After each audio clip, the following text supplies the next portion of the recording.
It's the Opie and Anthony Show. Opie and Anthony. Radio shock jocks. Opie and Anthony. In the world of radio shock jocks, the biggest are Opie and Anthony. These people say shocking things that border on offensive in order to entertain their audience. I refuse to sit here and think that radio has to be nice. Why? Why does radio, out of any other medium, have to be nice? We are being now held to a standard where we have to be nice and make people feel good. Go screw! Radio bad boys, Opie and Anthony. Controversial radio personalities, Opie and Anthony. Infamous DJs, Opie and Anthony. Talk show radio hosts, Opie and Anthony. Opie and Anthony. Opie and Anthony. Radio shock jocks, Opie and Anthony. Opie and Anthony. Shock jocks, Opie and Anthony. Shock jocks, Opie and Anthony. Opie and Anthony. Shock jocks, Opie and Anthony. Opie and Anthony. All right, we get it. Hey, man voice. Ooh, you're hurting me now. Yeah, you know I am. Grandpa, could you whip me up some ovaries? iTunes Apple Store offers slew of programs and games. How about the game Take Picture of Genitals, Send to Friend? Now open your cheeks up. I want to hear wide. the sniffing Open on the radio. cheeks wide. Wait, shh.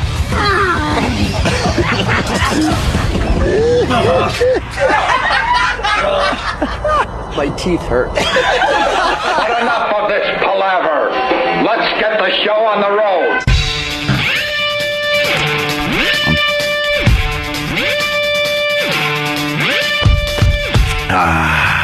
Good morning.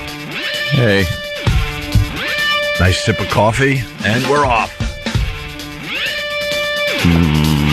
This is the Opie and Anthony Show. Hola. Phone number 877-212-0-A. The X-Files. What, Jimmy? The X-Files made $10.2 million. Yikes. Is that a good weekend or no? Are you kidding? No. I didn't even see the box office I receipts. just happened to open up to it. X-Files, yeah, there it is, 10.2. Got beat by Mamma Mia. More people wanted to see Mamma Mia over the weekend, 17.8. And that movie's been out 2 weeks, right? And then Step Brothers made $30 million. And this Dark Knight, unstoppable. Yes. Fastest movie to $300 million. Dark Knight is number one at the box office for the second week in a row. $75.6 million made for that Dark Knight. Hey, that's a good observation right there, Jimmy. I think the X-Files, they waited too long. Yeah. I think the people that were really into it and stuff could kind of give a crap now, I guess. Aren't you a big X-Files fan from back in the day? Yeah, I really did enjoy watching it and stuff. I saw the movie when it came out. And did I go see it? No. No? Any desire? When it comes out on DVD. You know how sad that is? Or cable. We had David Duchovny on that couch, and that wasn't enough for you to go, you know, I'm a huge X-Files fan from back in the day. Had the star of the movie and the TV show on my radio show. Yeah. And you still didn't go. No. It's a mystery. They need to find out. Why didn't people go to the movie? Watch Californication. Yeah. I think David Duchovny has even moved on. He's all about the Californication now. Well, Gillian Anderson was in, was that Hotel Rwanda? Was she in? Or that other one? No, she was in the other one with, what's his name, from Uganda. Yeah. Last King of Scotland. She was in that. I saw Last King of Scotland. I don't remember her in that. Yeah, she's the, like, kind of almost love interest of the guy. Wow. Didn't look like her at all, to tell you the truth. No clue. Yeah. Totally different kind of character and everything. Mm-hmm. She's kind of more of a hippie chick than she is the scientific character she comes across on X-Files. But, yeah, no one knows that because no one saw the movie. What, I saw Last King of Scotland? No, I mean X-Files. Yeah. Did you see Last King of Scotland? Oh, yeah, it was great. That was an amazing movie. How was everybody's weekend? Very good. Weekendy. Yeah? Nice. Could sleep. Like sleep. Sleep rules. And then just go out, drank, not have to get up, worry about, you know, feeling like crap. You got your drank on? A little bit of my drank on. Went to some wine tastings out on Long Island yesterday. Out east? Trudging through the pouring rain and lightning to some vineyards. Was that it? Fans. Why did you have to do that? Was that like a personal thing? Or yeah, it was, you know, my mom's Sal and stuff, which was pretty funny. It's kind of the point where toting those two around, it's like having children in the car. It's children. Drive around, and Sal is just like looking out the window going, have you ever seen a PC Richards that big? And I'm just like, no, I haven't.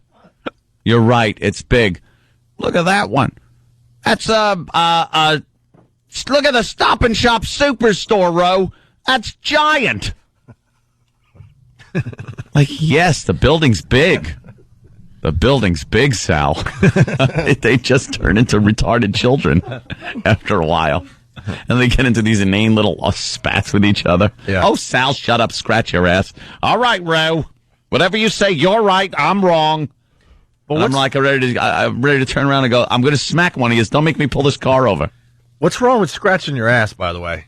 Because your mom says that when she's mad. She goes, oh, go scratch your ass. Because she's kind of saying whatever your point you're trying to make isn't even as important as scratching one's ass.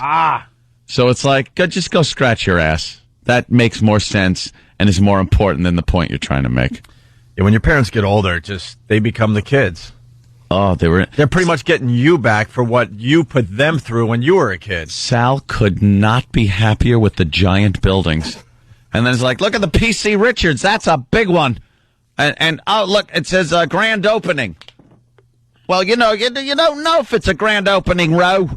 Just like when it says going out of business, you just don't know. And I'm looking at these people going, oh, my God. This was, a few years back. It's Mom and Sal. They were rocking, going out of the boat. They were drunk driving on their huge boat. Sal's backing a friggin' 40-foot Sea Ray into a slip with one hand on a drink and one on the throttle.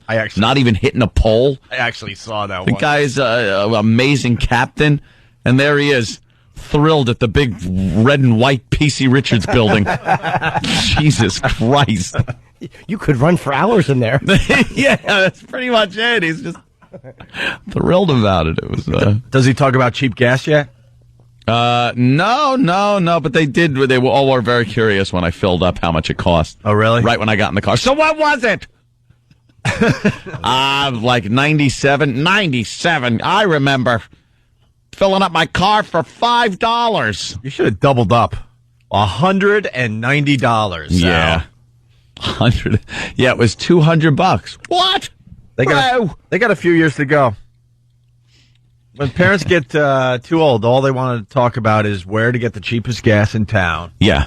And they like to talk about, I don't know, blue plate specials. Yeah, cheap food, things like that. It's food and gas. That's it. I know that a lot of the conversation was, Mom loves Entenmann's Donuts. The hell else was there? Yeah, there was, Sal, and Mom got into a little thing about the deck out back of their house. Apparently Mom doesn't like the deck. Sal likes the deck. Well, Sal, it looks like crap. Ro, I'm going to have it power washed and redone. It doesn't matter, Sal. My sister said that it would look better having some stonework laid down. Oh, your sister who has 3 concrete slabs that are cracking in her backyard? And I'm just driving going, oh, my God, I want to hit an abutment. I just want to do 90 into a bridge abutment. Can we get struck by lightning, please? That was, yeah. That was part of my weekend. They're very funny, Mom and Sal. They've just turned into, like I said, children. They should have a reality show. Oh, Christ. It would be a good one. Could only imagine that one. Yeah. And they dropped by the house. They called up and said, you mind if we come by? I want to see, the progress, what's going on at the house, Anthony. Me and your mom want to come by. It's like, okay. And Mom's in the background. Don't bother him, Sal. Your mother didn't even want me to call and ask. Oh, Sal, stop it. He's busy. He doesn't want... It's like, no, it's fine. You can come over my house. Holy God. They're bored. They're retired. Bored crapless. They're bored. Both of them. God, if they don't kill each other. What do you do when you retire? My parents are the same way. Annoy the crap out of each other, apparently, is what you do. You retire and just annoy each other. Yeah. My mother can't find enough things to do where she's out of the house. and doesn't have to, like, hang out and deal with Sal. That's it. She's out. She's at the gym. She's working. She goes to the store. She's just shopping. She's out like a maniac. And Sal's at home. Hello. I call up his mom there. No, she's out again. I don't get it. She's always out. I get it, Sal. You think your mom might have found a younger gentleman? No, what are you kidding? They're past that, too. Really? Oh, please. Why, they're talking about their sex life? No, the lack thereof. They tell you this stuff? No, Sal just talks about, I remember those days. And you know what that years means. ago. Yeah. A lot of people already checking in on instant feedback. They saw The Dark Knight, and Jimmy wrecked the movie for them. And we didn't even do any spoilers, really. No. Oh, good. Just because, Jimmy's impression of Batman, and now people are going to see the movie, and that's all they can think of is Jimmy's impression of Batman. All they could think of is that dumb Clint Eastwood voice he's doing. Good. The movie was good, but that was irritating. That's the way you do it, too. I'm Batman. We've heard. We've heard. Recognize the mask. Thank you. Exactly. The pointy ears, the big cape, and the bee. You didn't have to really say it. Yeah. Yeah. You have a car with a bat on it. We get it. I have to become a person. Shut up. I certainly didn't hurt the box office. Yeah. I got a slight dilemma. I don't know if people like or dislike when we go down this road, but every phone is on hold, and they're all Buffalo listeners. What to do? Oh, really? Yeah, they took us off the air officially in Buffalo for Edge morning music. Oh, now it's official? We're done? Yeah. Sons of Oh, did you bitches. see the email? Did you see? I got an email. One of the listeners sent me an email they got from the station about it. Do we have that stunt brain? Yes, sir. Why don't you just be honest with the listeners instead of trying to spin it? They're basically telling the listeners that they asked for this. They asked to hear music in the mornings that they could get from their iPod. No, they didn't. They didn't. Yes. You're lying. I love when stations do that. You asked for it, and we gave it to you. We told you what the deal is. That company's in financial ruins, and it was a cost-cutting move. Simple as that. Yeah. Simple as that. Our stockholders asked for it, and they got it. Right. A cost-cutting move. Yeah.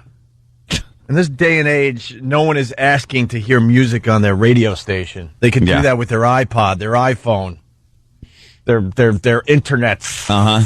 Their 3Gs, their Wi-Fis. And I know this is a complete lie because I know the guy who wrote this. And I know he's not happy that we're not on in Buffalo. Who wants to read this today? Well, you guys want to split the duty up? It's 8 pages. As a valued Edge Cyber Club member, I want to write you directly about the change we've made in mornings at Rock Radio 103.3 The Edge.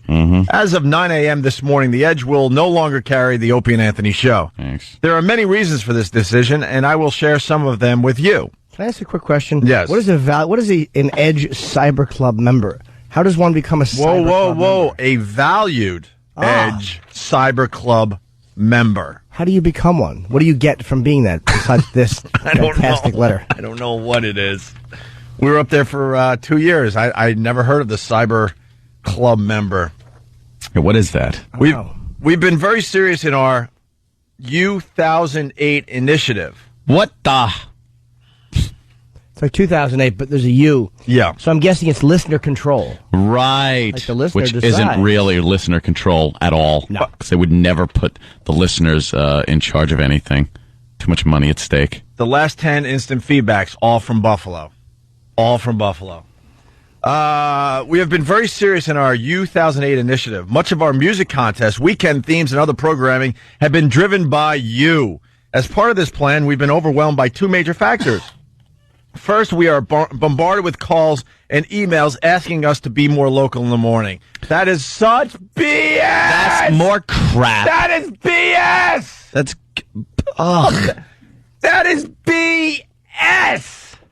Just liars. Just effing liars, man. That wasn't happening.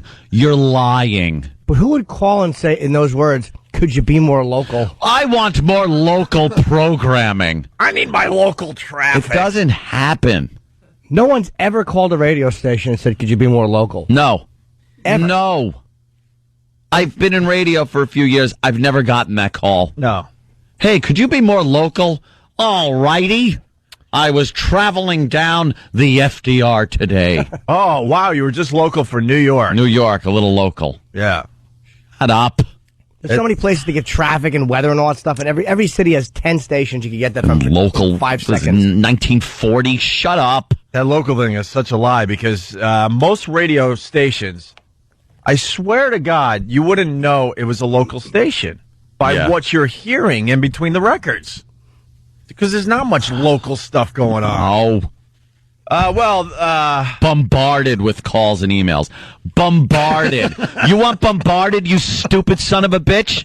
We could get you bombarded. Believe me, we can.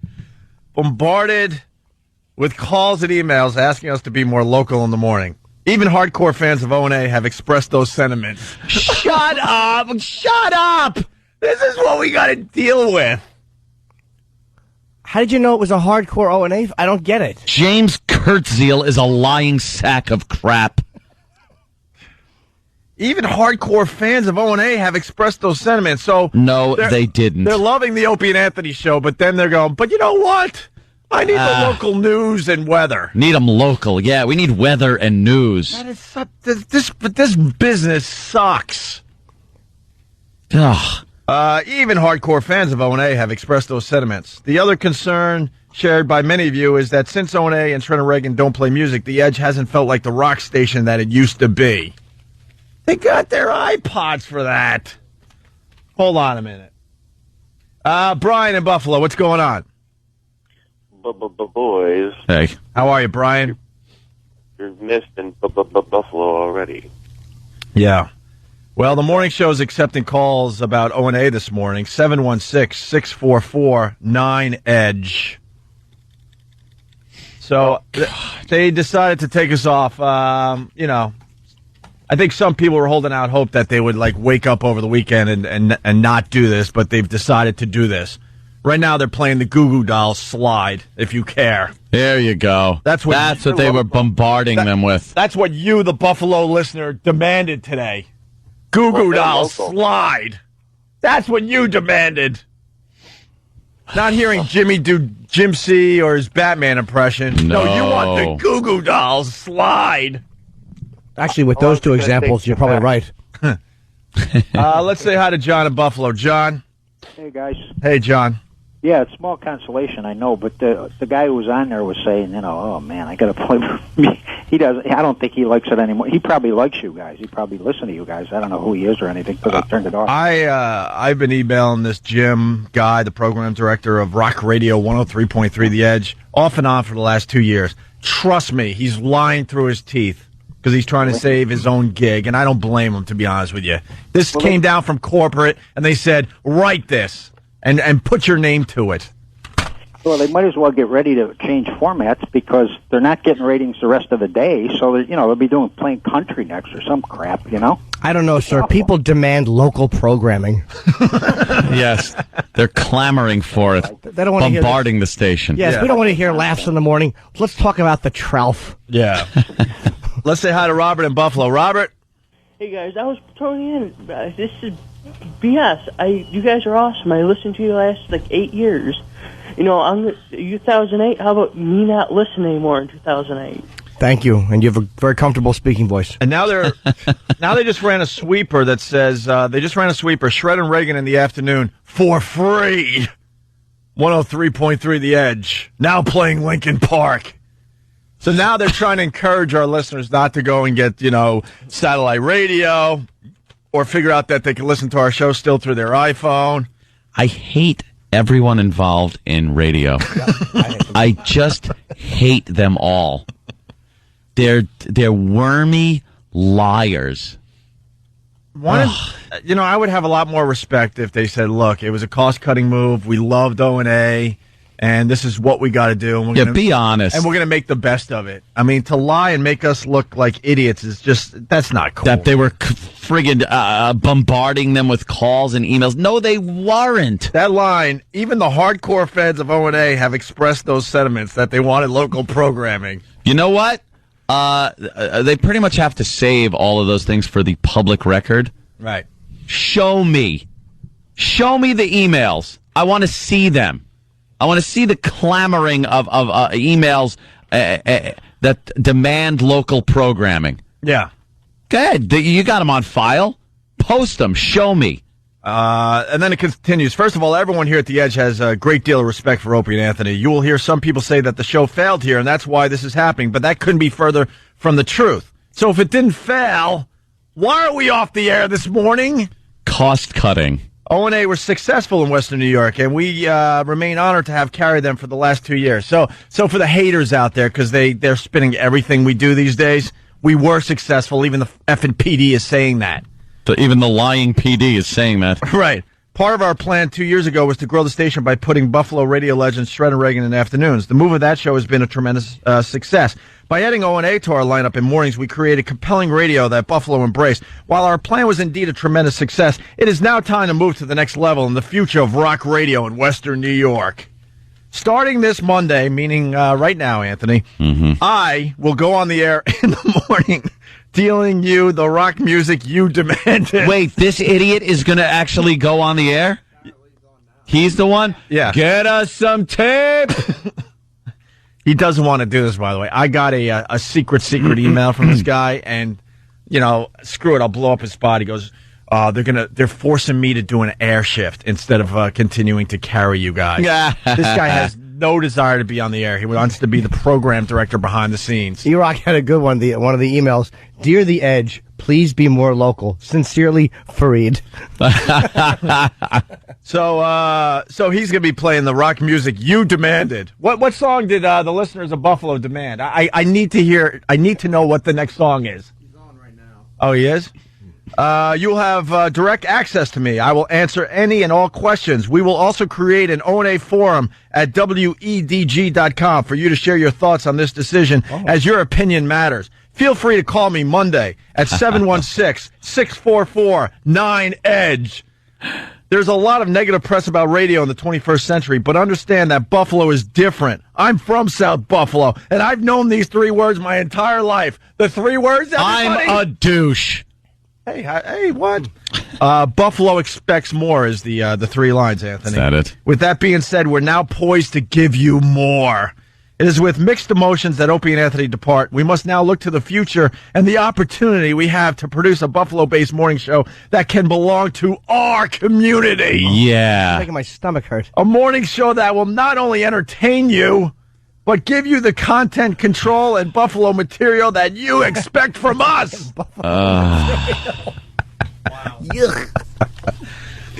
We will invest in our morning show. They didn't invest in us. They just flipped the switch and we did good. We will invest in our morning show and our ability to be a 100% Buffalo radio station. I look forward to telling you all about it in the coming weeks. They don't have a plan, by the way. This came out of left field. This guy has no clue what's going to happen next. I hope to see you at Edge Fest 2008 on Saturday. And that's James Curl, Program Director, Rock Radio 100.3 The Edge. So there you go. Let's say hi to Jim. Jim, what's going on? Just so you guys know, his nickname around here is Evil Jim. Ooh. And he started off as an intern in the Shredder Reagan show, so I was definitely Is that it? pretty quick. I actually know Evil Jim very well, and I can't trash the guy because I know damn well that this was not his decision, and he's just trying to save his little radio gig. The station was very cool to us, man. This is, just doing what they're told. I'm sorry, go ahead. That's right. No, it's your show. I'm sorry, man. The 3 words that we should be for Buffalo is Buffalonians are crybabies, because if you just get XM or if you get an iPhone, you'll be able to listen to you guys. Stop whining. And I say we should attack the other morning shows in revenge for them taking you guys off, because they're a bunch of total hacks anyway. All right, Jim. Thank you so much. Well, I don't understand the 3 words my entire life. Buffalo expects more. Is that like a big thing up there? Like where Buffalo residents just expect more? Jimmy, I lived in Western New York for off and on 10 years. I did 3 years in Buffalo. I've never heard that saying. I lived in Buffalo for 3 years. Never saw that on a T-shirt. Never saw it on a bumper sticker. Never saw it on a coffee mug. Never saw it written in the sky over the city. Never saw it at a Bills game.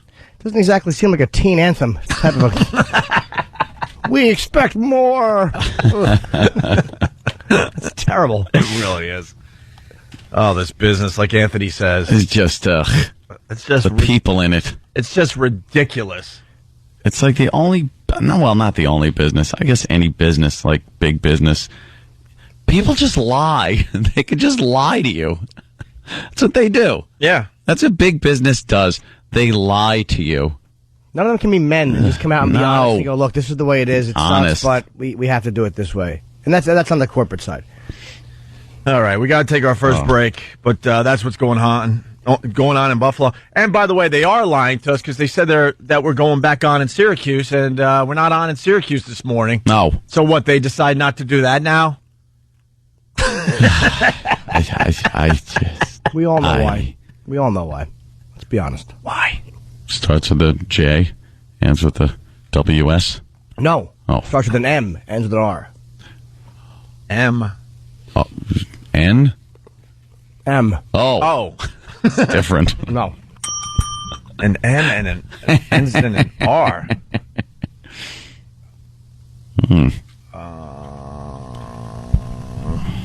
You know? No, he was close, though. All right, we got to take a break. We're just babbling It's a big word mystery. It certainly is. If you wanted local programming, you're going to get word mystery. What are they playing right now, E-Rock? Commercials. All right. So I'm sure they... what did they entertain their Buffalo audience with the last 20 minutes? You only heard 2 songs, and what else was on there? That's local stuff. Oh, wait. All right. Well, hold on, because we are going to move on to other things. This is not a good way to start in Norfolk, Virginia. I want to say hi to everyone listening in Norfolk, Virginia. We lose one, we gain one. That's how this business works. And then they'll hate us, and they'll get rid of us, and then Spokane, Washington will pick us up. This business is so stupid. Here's the first break. Instead of us in Buffalo, this is what they're playing today. Lincoln Park, Rock Radio 103.3, The Edge. You knew that was Lincoln Park. It is Evil Jim. I'm tired. I don't really want to be here. We're figuring out what we're going to do next in regards to our morning show. You can keep the O&A calls coming, 716-644-9334, 716-644-9EDGE. Keep them coming. I'll keep answering. See, this is a corporate decision. The radio station does not want to do this. God. God. Ow. Oh. What the hell was that? I've had it. Oh, a mug. God, I've had it. Go. When you need to know something, call Opie and Anthony. Call 866-WOW-1-WOW. That's 866-WOW-1-WOW. They will give it to you like it is. Cell phone and PDA users, send your message to feedback@opieandanthony.com. Everything is happening now. Opie and Anthony has it for you. Good morning. You're checking out the Opie and Anthony show. We got a new market today. They must be thinking, what the hell is up with these guys?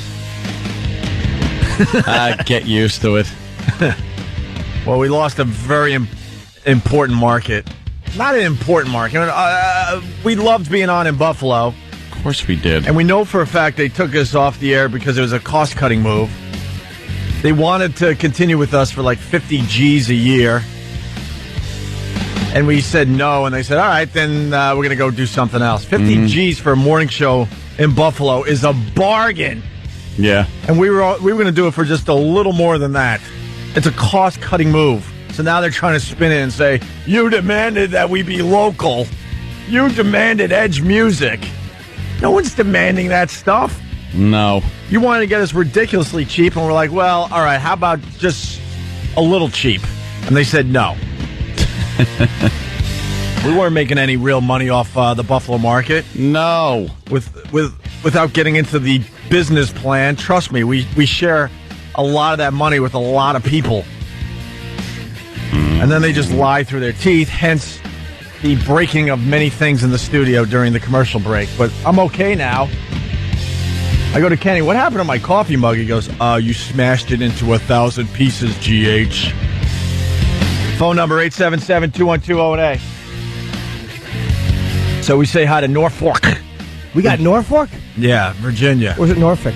I like to say Norfolk. Norfolk. You can say it. You better pronounce it right, or they're gonna go, we demand a show that pronounces it right. See, these guys aren't local. They don't know how to say the name. Shut up. That's not how radio works. Unbelievable. All right. Well, at least we picked up a top 10. Yeah, we're doing good. And we're supposed to be back on in Syracuse, but I guess they're lying through their teeth about that. I don't know. This Citadel. They took us off Syracuse and said, well, we're taking you off Syracuse, but we're going to keep you on in Buffalo until at least January, and then we're going to try to figure out something past January. I'm like, all right, sucks for Syracuse, but we've been in Buffalo for so long. That's kind of good news for us. And then a week goes by. Oh, we made a mistake. Actually, we're going to take you off Buffalo, and we're going to put you back on Syracuse, even though we already told the Syracuse listeners that we got a show called Shut Up and Rock. Yeah. So now they have to get rid of the Shut Up and Rock and bring us back. Great. And that was supposed to happen today, but we're not on in Syracuse, so is that more lies? Is that more corporate lies? I don't even know at this point if they're that calculated. I just think it's pandemonium over there. People running around, pulling their hair out, just screaming up and down the hallways, picking up the phone and go, take it off. Put this on. I don't know. Ah! Just pandemonium. It's like Gordon Gekko's office. They've lost their mind. Their collective minds. Leave it to Anthony to bring back the funny, because now that's all I'm going to think. Yeah, just running around like maniacs. You know how kids just run from one side of the room to the other, just pulling at their hair. What are we going to do? I don't know. Take this off. Say the people demanded it. Put out a press release. Give me a Shut Up and Rock show. Yes. We need to do Shut Up and Rock. Call it Shut Up and Rock. Just say the people needed it. Just write something that has the word local in it. We need to be local. Local radio stinks. Don't people understand that? Local radio stinks. There's nothing fun about it. No. And radio's set up in such a way. Let me take you inside a little bit. Radio's set up in such a way, if you truly wanted local, because in that thing we just read, they said even the hardcore Opie and Anthony fans demanded this. See, this is what the hardcore Opie and Anthony fans do in Buffalo, okay? Mm-hmm. If they're really loving what we're doing, but they're like, you know what? I gotta get some sports scores, some local sports scores, and maybe some traffic. When we play 10 minutes of commercial, guess what people do? They search out maybe a little local programming, and then they go back to the show they really like listening to. Get whatever local info they need. Or they pop on their iPhone and do a little quick local news search. No one demands local programming. God. Let's say hi to Paul in Maine. Paul. Hey, how's it going, boys? Happy birthday, Jimmy. Hey, Paul. Thanks. Hey, you know what really sucks worse than anything else is not only do they cram this crap down your throat about it with listener choice, they took you off in Portland in lieu of Christian rock, if you can believe it. Christian rock. I tuned in to listen to you guys, and all of a sudden it was the Praise the Lord station. Holy smokes. This and I believe Maine is another Citadel station, right? So so there, and you want to maybe imitate what's going on in the corporate office? Take Opie and Anthony off! Christian rock! Get him off. Put on. It's got to be the exact opposite of what it was. Do Christian. Put on Christian. Christian rock. And then they hide for 3 months, and then they peek at the ratings. Oh, please. Oh, please. Oh, please. Oh, God. Oh, let's see if this Christian rock is working. Jesus. Oh, God, down more. The ratings dropped again. Oh, God. All right, get a Shut Up and Rock show. We need a Shut Up and Rock show in me. Unbelievable. That's Wall Street calling. Oh, God, what are they going to tell us? Oh, God. What's our stock down to today? What is it? It's pennies. Yes, it is. Oh, this business is so stupid. We got replaced by Christian rock in Maine. Portland, Maine, Ant. That's wonderful. Saw that coming. Yeah.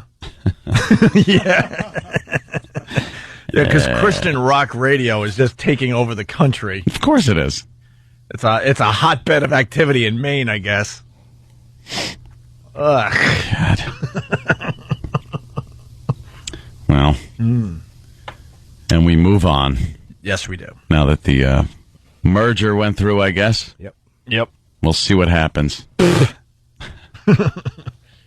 Yeah. After they hose down the floors in Washington. Oh. After they run through there with the machetes.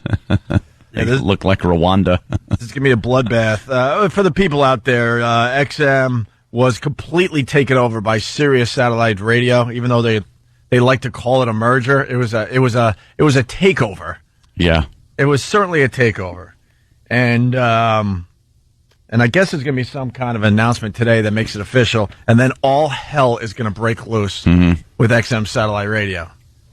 There is going to be a team of guys going down to Washington with machetes just chopping heads off this week. Chop, chop, chop, chop, chop. You think right now there's a lot of awkward conversations in D.C.? Like, they're going to need people to help them get to know the place down here. Wow. They're going to keep this facility, too. I just picture that scene with the consultants in Office Space where they walk in and they're talking. It's like, what do you do? Well, I deal with the people.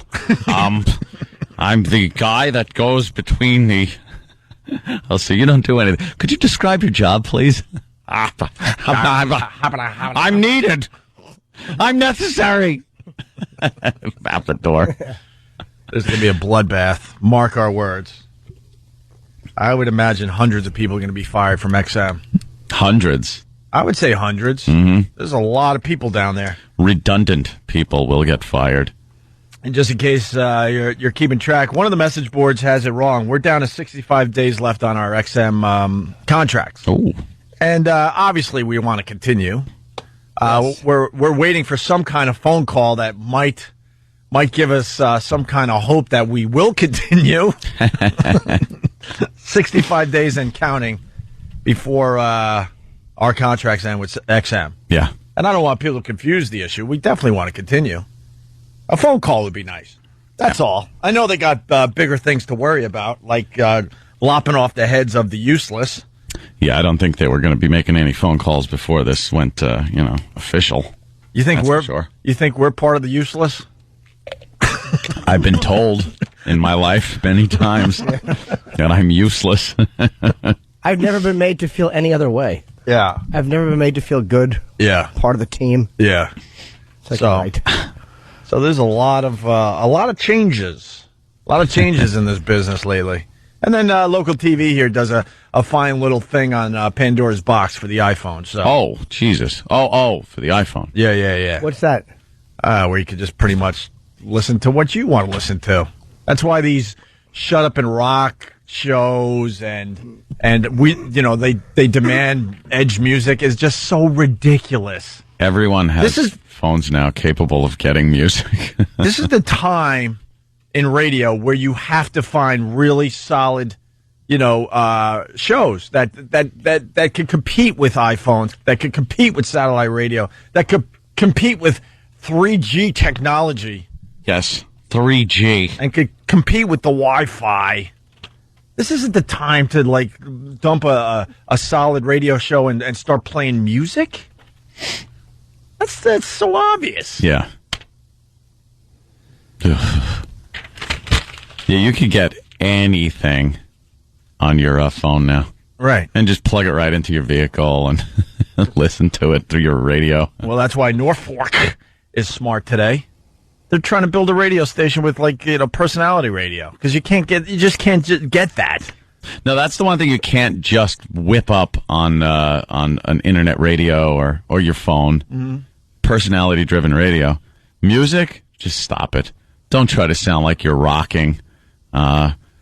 Because if you're listening on your phone, you're listening to what you want to listen to. Right. Not listening to commercials. It's just the way it is. I've been building the ultimate Opie radio station on my device. I'll just call it my device. And I'm fine-tuning all the time. Like, oh, I got to add this song, drop this song. I'm adding this. I'm going to drop this. And I almost got the perfect radio listening experience as far as music goes. I don't need a radio station to do that for me. I can do it myself. This guy is so pissed. John in Buffalo, what's up? Yeah, guys, we don't even get shut up and rock here in Buffalo. They just dump you out and give us terrible music. So you would have been a little happier if at least they did the shut up and rock format. That's sweeping the nation. Well, at least I could call in and complain to that bitch about how much I hate her. Yeah. All right. Thank you, John. I don't know what to tell you. I'm sorry. Well, I got saved by XM, so that's all right. All right. Cool.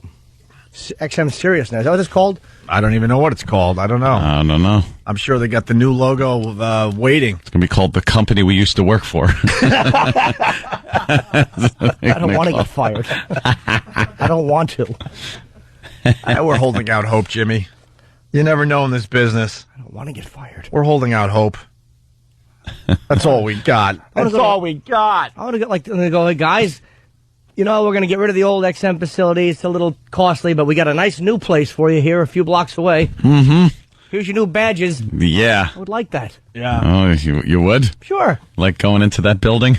I would. Why not? Yeah. Yeah, the new place. We have roaches in our XM building now. There's roaches in That the is Steinway true. building. It's infested. I'm ready to get out of that building. There's cockroaches and water bugs. Yeah. I can't enjoy it there anymore. The office is a mess. How could you not enjoy it?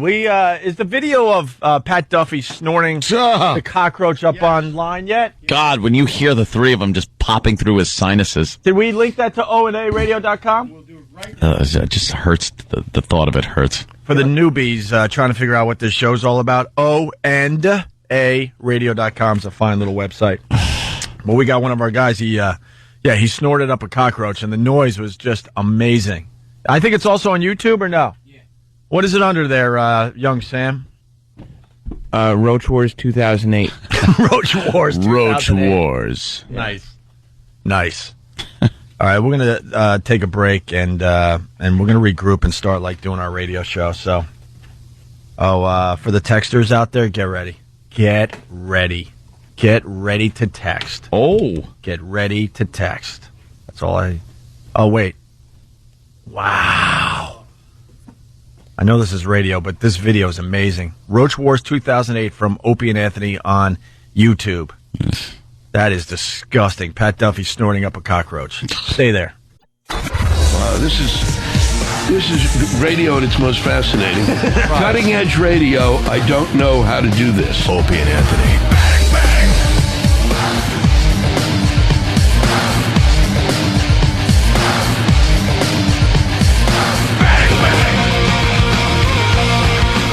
You're checking out the Opie and Anthony show. Jimmy's got a little something for the fans. Yeah, we got our Traveling Virus show. The only one we're doing this year is Saturday, August 2nd at PNC. Live Nation is doing something. It's a $10 gross ticket price being offered for the lawn at PNC. You can check out livenation.com for details, but they say a gross ticket price. Does that mean everything with service charges? I don't know what that means, but that's... I know this much. You could get a $10 ticket for our comedy show this Saturday at the PNC Bank Arts Center in Homedale, New Jersey, but they're also offering $10 tickets for some of their other shows. Yeah. That's why I guess you got to go to their website to see what other shows they're offering a $10 ticket. And Mike DiStefano was just added to the show. He's a really funny comic. It's Patrice, myself, Bob Kelly, Otto and George Voss, also Mike Birbiglia and the great Greg Giraldo this year. Very, very good. Okay. Right before the break, we were telling you about the big merger that went down between the two satellite radio companies. And we're hearing there's going to be a bloodbath in Washington because Sirius has taken over XM. It's not a merger. So Sirius is pretty much going to use all their people and get rid of the XM people. That's a fact. Some of the XMers will survive. Yeah. Will we make the short list? I don't know, because someone on Instant Feedback's like, will you just tell us already if you guys have a job? We don't know. We want to continue with satellite radio, absolutely. But the fact is, we got 65 days left on our contracts, and no one's talking yet. I mean, they got other things they had to worry about, so we're hoping now that the merger is official, then maybe they come and give us a little phone call. Mm-hmm. It's going to be scary, though, because after all those heads come off, it's like they're going to be coming up like in like butcher clothes, like the blood on the front, going, son, you guys ready to negotiate? Okay. Next. I won't go anywhere. But I hear the firings have begun, Anthony. Really? We got some exclusive audio of that going. Oh. Yes. Here's one poor soul trying to save his job. What you do in Initech is you take the specifications from the customers and you bring them down to the software engineers. Yes, that's right. Well, then I just have to ask, why couldn't the customers just take them directly to the software people, huh? Well, I'll tell you why. Because engineers are not good at dealing with customers. So you physically take the specs from the customer? Well, no, my secretary does that, or their fax. So then you must physically bring them to the software people. Well, no. Yeah, I mean, sometimes. What would you say you do here? Well, look, I already told you. I deal with the goddamn customers so the engineers don't have to. I have people skills. I am good at dealing with people. Can't you understand that? What the hell is wrong with you people? That is absolutely what goes on behind those closed doors. There's going to be a lot of those conversations going on the next couple of days. Someone's just pretty much crying to keep their job. Yeah. But I got people skills. You ever fight for a job? No, when I got fired, it was for something that I couldn't defend. It was always bad. What was that? Anything from, when I was a kid, just barely scraping money together at a job. Mm-hmm. It was always something bad. I was, pilfering or late all the time, habitually late, absent, things like that. Taking extensive lunch breaks, leaving half a day. Mm-hmm. Yeah, I sucked. I was a very bad employee. You ever fight for a job there, Jimmy? Believe it or not, I've only been fired once, and I was 5 years sober when it happened. Ooh. Laicos lamps. Well, Laicos lighting. They were foreign-based, really high-end lighting. I was doing... Would you like to buy a lamp? Yes. Is your room too dark? Can you not read past 6:30 p.m.? Ted's lamps. Yes, Ted's lamp service. We come over. We'll plug it right in for you. What was your job at this lighting company? I worked for Christoph Silver, which was a very high-end silverware place. We worked in Raritan Center in Edison, and it was a major, the shipping hub. So all the shipping, the orders came through us and went out through us, and then Christoph moved back to New York City, and Laicos Lamps moved right into the warehouse. So I just kind of stayed, and they hired me. Well, what would you say you did there? What was your job? I mean, I would put the labels on the boxes and make sure that the tape wasn't coming up. Because, boy, the tape comes off. All of a sudden, you got a lamp lost. True. But that truck backed in, and I was right there an hour later at least, unloading it. An hour later. Oh, I was horrendous. And they finally fired me. And I'd never been fired before. Wow. I knew I was in trouble, though, because as the shipping order came in, they brought in this Italian guy who spoke Italian and worked his ass off. And he's just kind of here to help you. Oh, okay, that's cool. Just help. Good. Now I could do less work. Oh, wait a minute. I'm fired? And I collected unemployment for 2 years and did stand-up. Say that's how you got into my career. Good for you. Yeah, it was the best move that ever could have happened to me. Very good. I had lemonade. I had a boss once. I was habitually late, just late all the time, and I guess he had it at some point. And he had talked to me so many times about it, and I just couldn't. I couldn't get up. I was very tired, very sleepy, and it was a job I hated. So I could get up for this because I enjoyed doing this, but I hated this job, so I was never on time. And he came in one day and he goes, "Why don't you just punch out and go home?" And I was like, "Oh, because I'm late?" He goes, "Yeah." I go, "Okay." And I assumed he just wanted me to go home that day. You're So thinking beach day. I took it as a day off. Like, right. Cool, I got a day off. But apparently he never wanted me to come back. Wasn't that your uncle? No, he did that too. That seems to be the way I get fired. You had that happen twice? Because as you're saying this, I'm like, well, Ant's told this story, and it was his uncle that told him not to come to work. Yeah, it was that, and then it was at True Mechanical. When I was working in the shop there, making ductwork. And he told me, just leave, go home. Oh, day off. Rock. Oh, wait, I'm done, I'm fired. Oops. Yeah. Do you know I worked for Krauser's? Like, I was the night guy at Krauser's? You know what Krauser's is? It's like, it's a little convenience store. And, it was in the Brunswick Shopping Center in North Brunswick.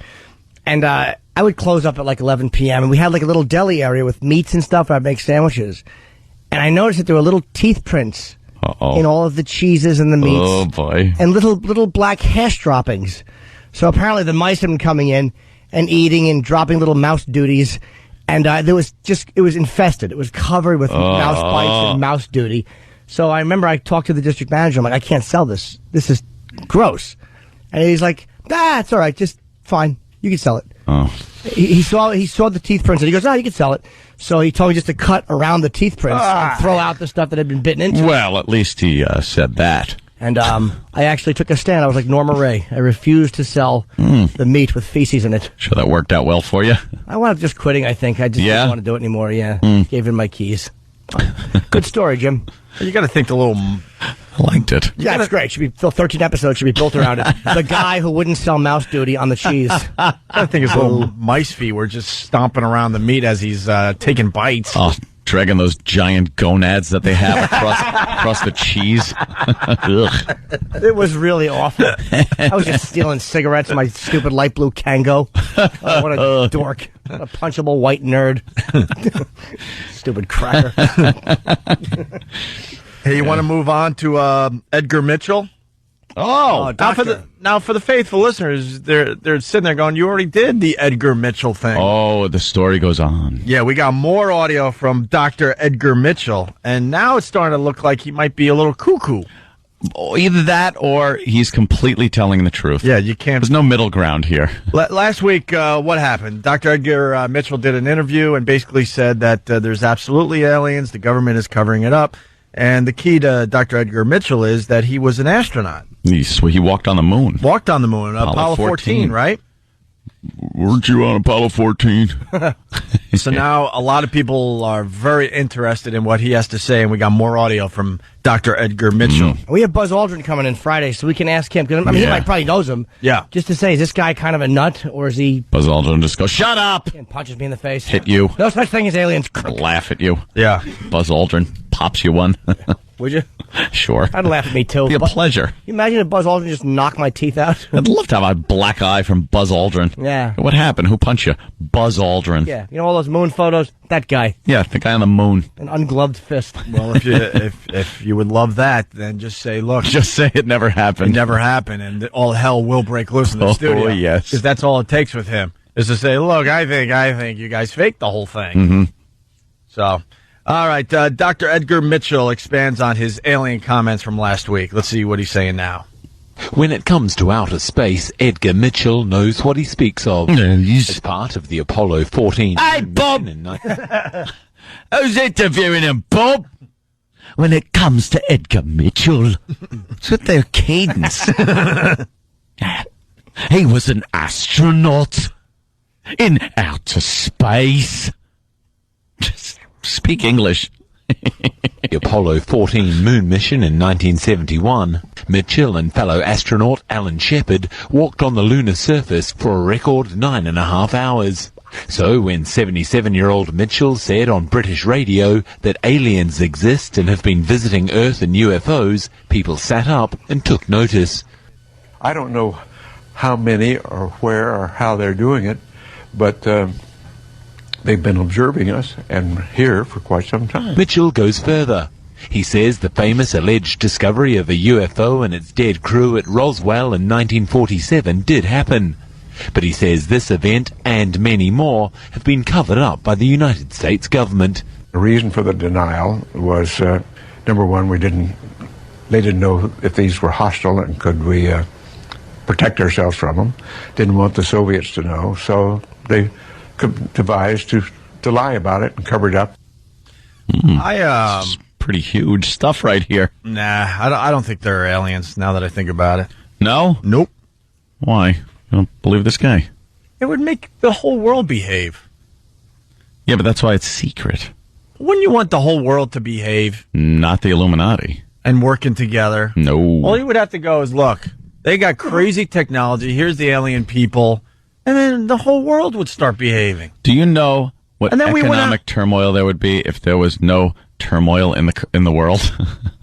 We would go broke. All our stuff is based on building bombs and missiles and weapons of mass destruction. So why wouldn't we be working together as a global society to get the crazy weapons together to fight the aliens? Because we hate each other. We're racists. We're separatists, and we don't like each other as different nations. We're chimps, basically. Yeah. We're like dumb chimps. Not even the smart ones that wear the little engineer outfit and drive the little train around the little circus. Love those. They're so cute. I know. They're ugly without it, but with the little hat on, they're adorable. Yeah. You cover up that mandrel ass with a nice little jumper. It's cute. So they're throwing pudding at your face.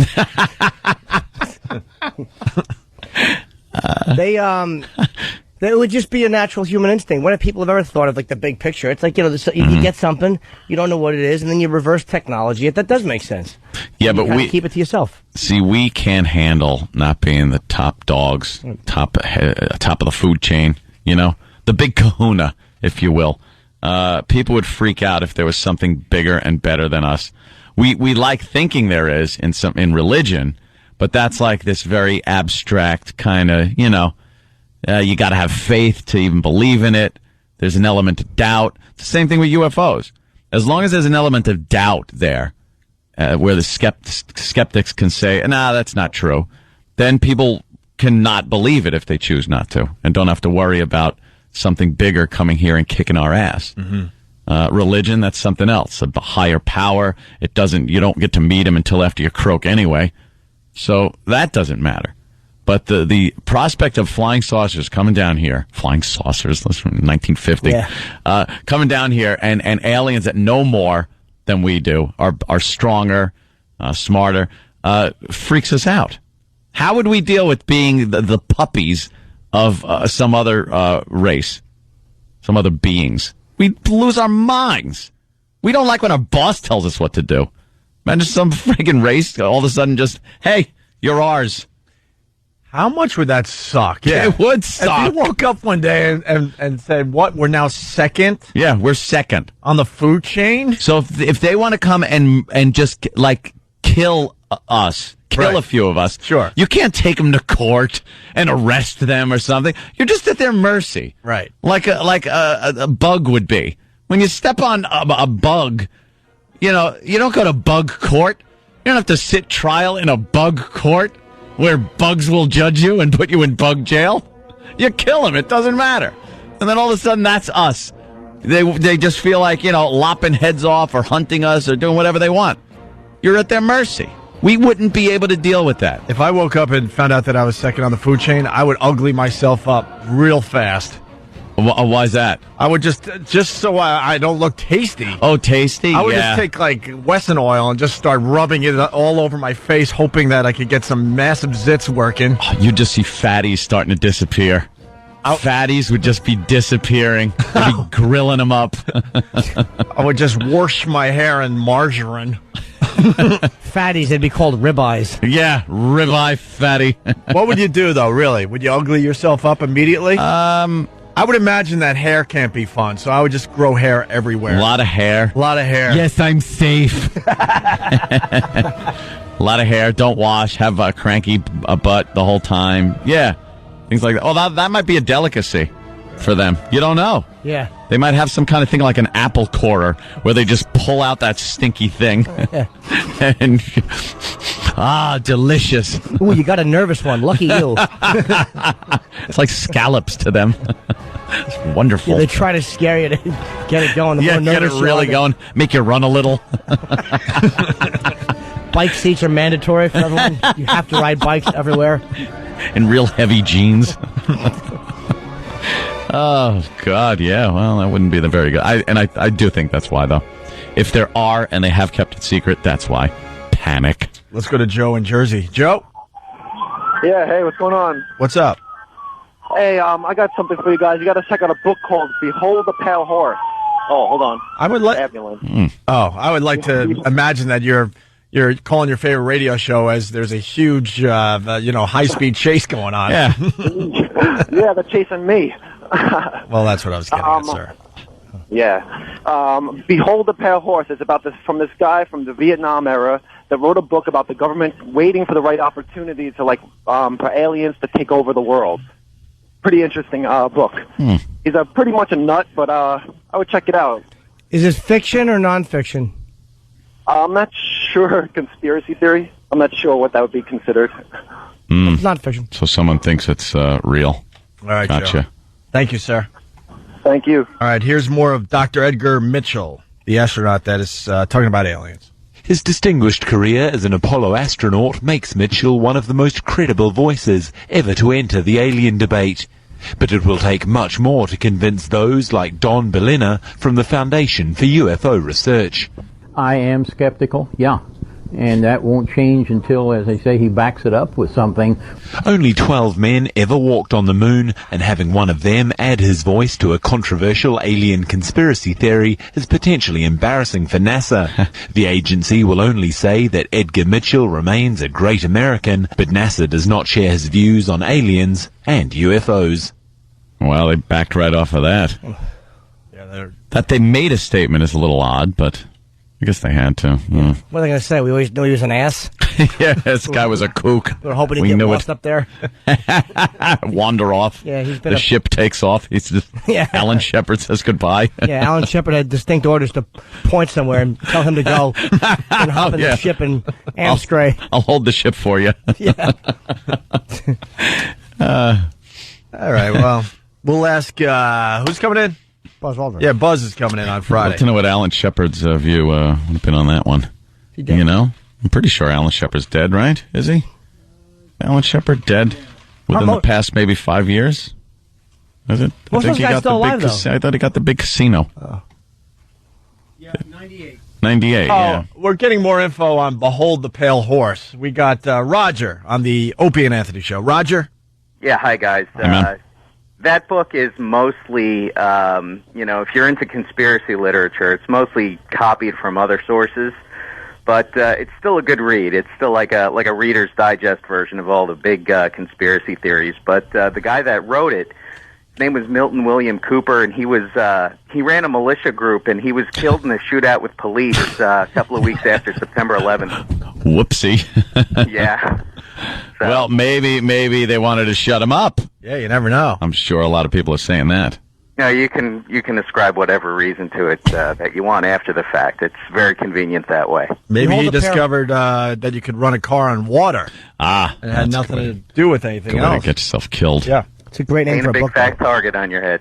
Behold a Thanks, guys. That is a All good right, one. great name for a book. Punching out. Yeah. I was watching JFK this weekend for a few minutes, the Oliver Stone movie, and it's just not the same anymore since I've kind of read a lot of other stuff in the other direction. It's like, There was a lot of fiction in there, too. You know, a lot of his... people he put into it.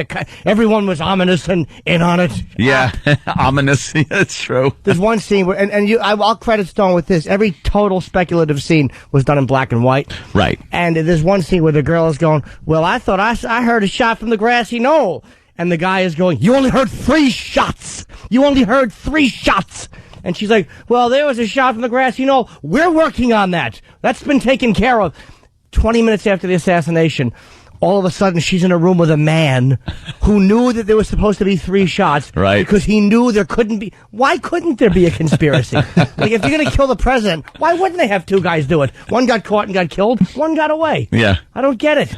There were 3 shots. Like, everybody knew.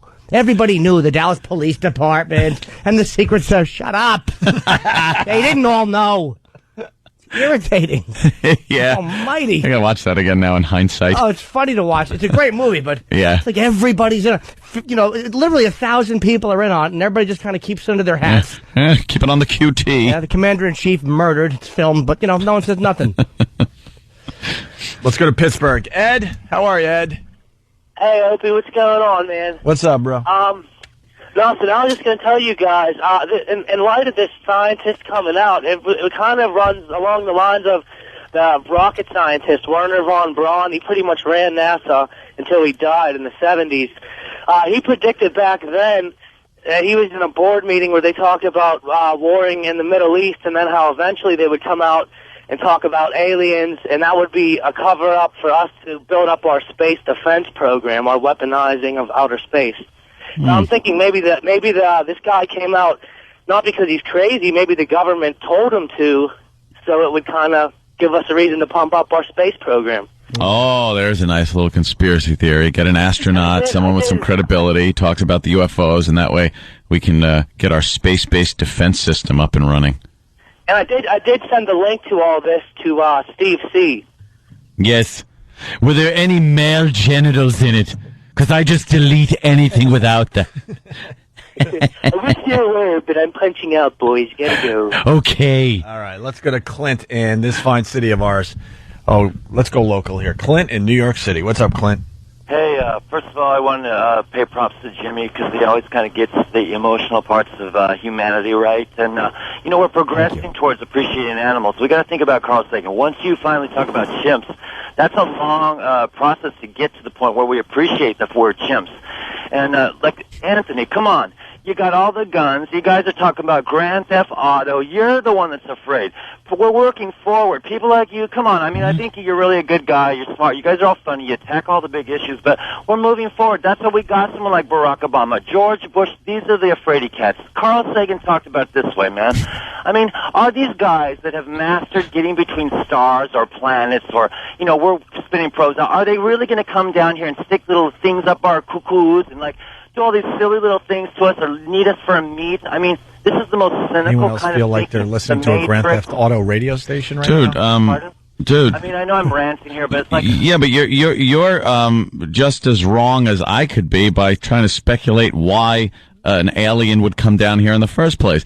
We might be very tasty, or we might have some knowledge that they don't. You're right. Okay. But to be a scaredy cat, as you called me? Did you call me a scaredy cat? I actually did, but come on, don't leave me here. Let's not be chiefs. Let's be honest here. You have to appreciate what technology can do. I mean, we're at a point where we're doing so many amazing things in the universe. Are they really going to come here to look for meat? I mean, come on. Do you think us launching little things into space even comes close to interstellar travel, which is what they would need to get here, and they would look at us like equals? We would just be... Wait. We would be chimps, like Jimmy said. Not equals at all. Curiosities. But But what if we're tasty? We're starting. Pets are starting to become our children. For Christ's sakes, I mean, we're learning how to appreciate animals. This is a curve that's really rising. We're learning how to get a hold of our emotions. Jimmy kind of has it right when he keeps you guys at bay with your the pets are like we are chimps, for Christ's sakes. So we're learning to respect the chromosome, or are we going to take it the opposite way? Well, hold on, sir. Not to break up the role, but like Dr. Kaku talks about, and my friend Dr. Michio Kaku yes. talks about, like how if when we walk by bugs, Anthony raised the bug example. You don't think about exchanging information with the bug. It's just a bug. And intellectually, if an alien comes here, technologically we really are baboons. Michio Kaku is the most cuckoo one of all. He's a bright guy, dude. He's a very bright guy.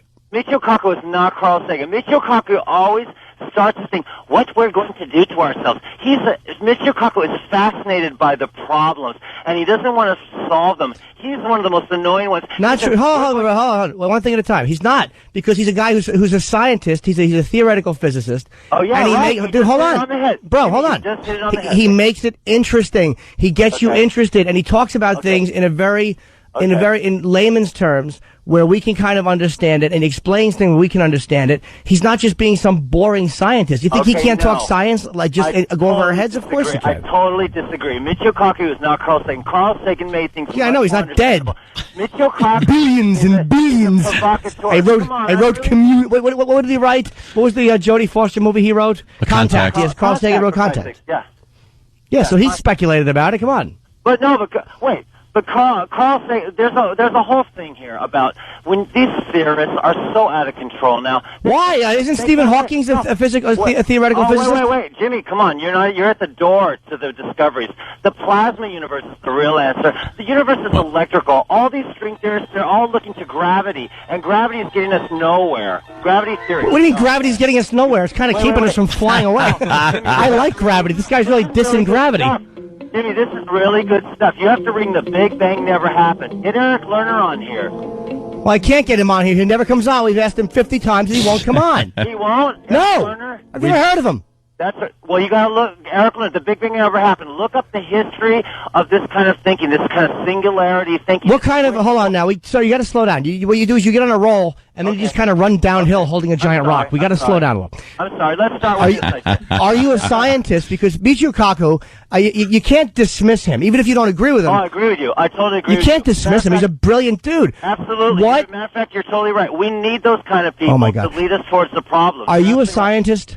What? All right, what is your scientific background? Yes. My scientific background is zilch. I'm a biologist that went to college. I went for like 10 years, and actually I'm a costume maker. I'm going to really make it silly. You're a costume maker. I used to cut David Duchovny's hair. I don't want. All right, well, okay, fair enough. Obviously qualified to go back and forth with Michio. No, Jimmy, come on. Let's You're be screaming. honest here. Let's keep this very real. So you're panicking. The universe is 99.9% plasma. I think more than that. Like electrical sprinklers. We're not getting anywhere. We're not getting anywhere with this theoretical stuff that looks for gravity exaggerated. Did Duchovny ever ask for you to thrust the scissors in his ears? You guys are really coming on the wrong end. You're going to, just like you talked about chimps 10 years down the You line. should know about the wrong end. You're a costume maker and a hair cutter.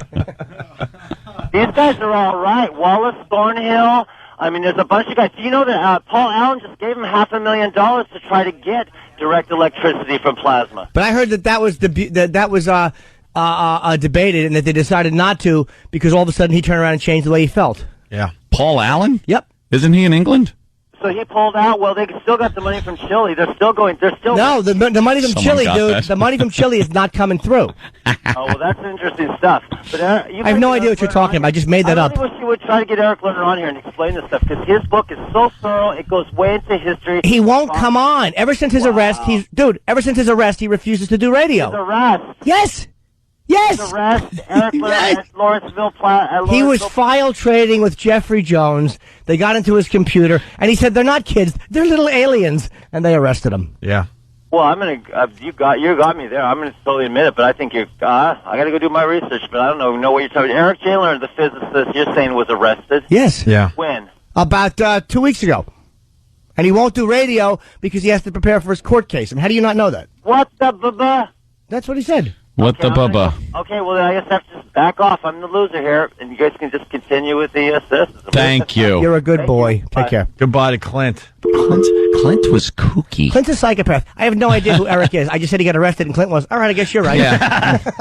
You never heard of the guy. We got Otto from Otto and George joining the program next. So let's take a quick break. We'll continue. Opie and Anthony. Hey, this is Dr. Michio Kaku, and you're listening to Opie and Anthony. Opie and Anthony. Oh, I'm sorry, Ryan. Hey, this is Dr. Michio Kaku, and you're listening to Opie and... No, Opie? Opie, all right. Okay, Opie, right. Opie, right. We physicists always pronounce it Opie because of a famous physicist, Oppenheimer. Okay, Opie. Okay.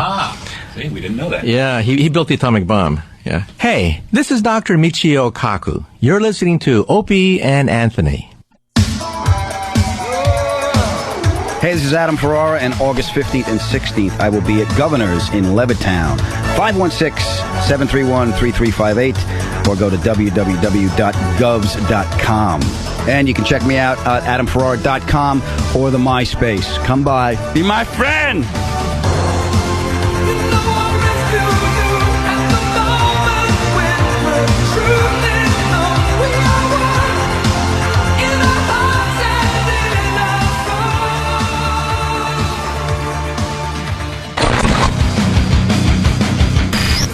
Opie and Anthony.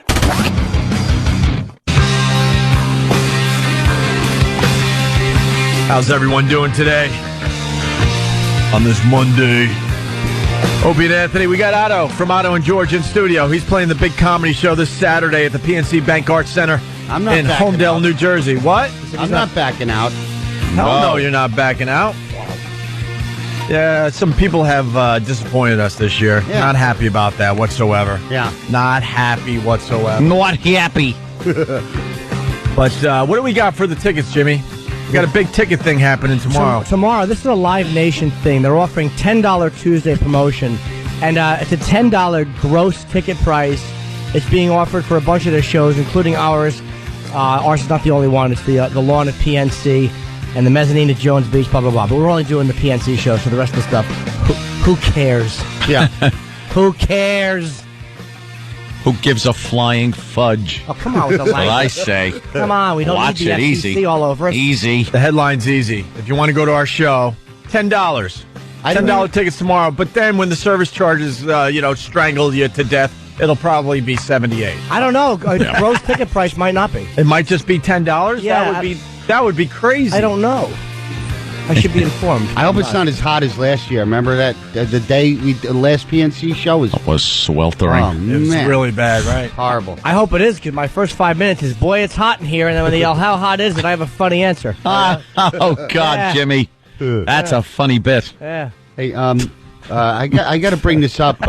It's a little sore spot with you three guys. Oh, no. The last time I was on, we had that conversation about Steve Martin's Pink Panther sucking royally. Right. And then the next day, you had Mike Myers on. You brought that up to him, and he was like, "Oh, I think he's a genius. Everything he does is just all so wonderful." And you guys were all like real contrite. And I thought one of you would just go, "Shut up! It stunk. You're wrong." I mean, this is not politics. This is radio. You're supposed to have your opinion. You know.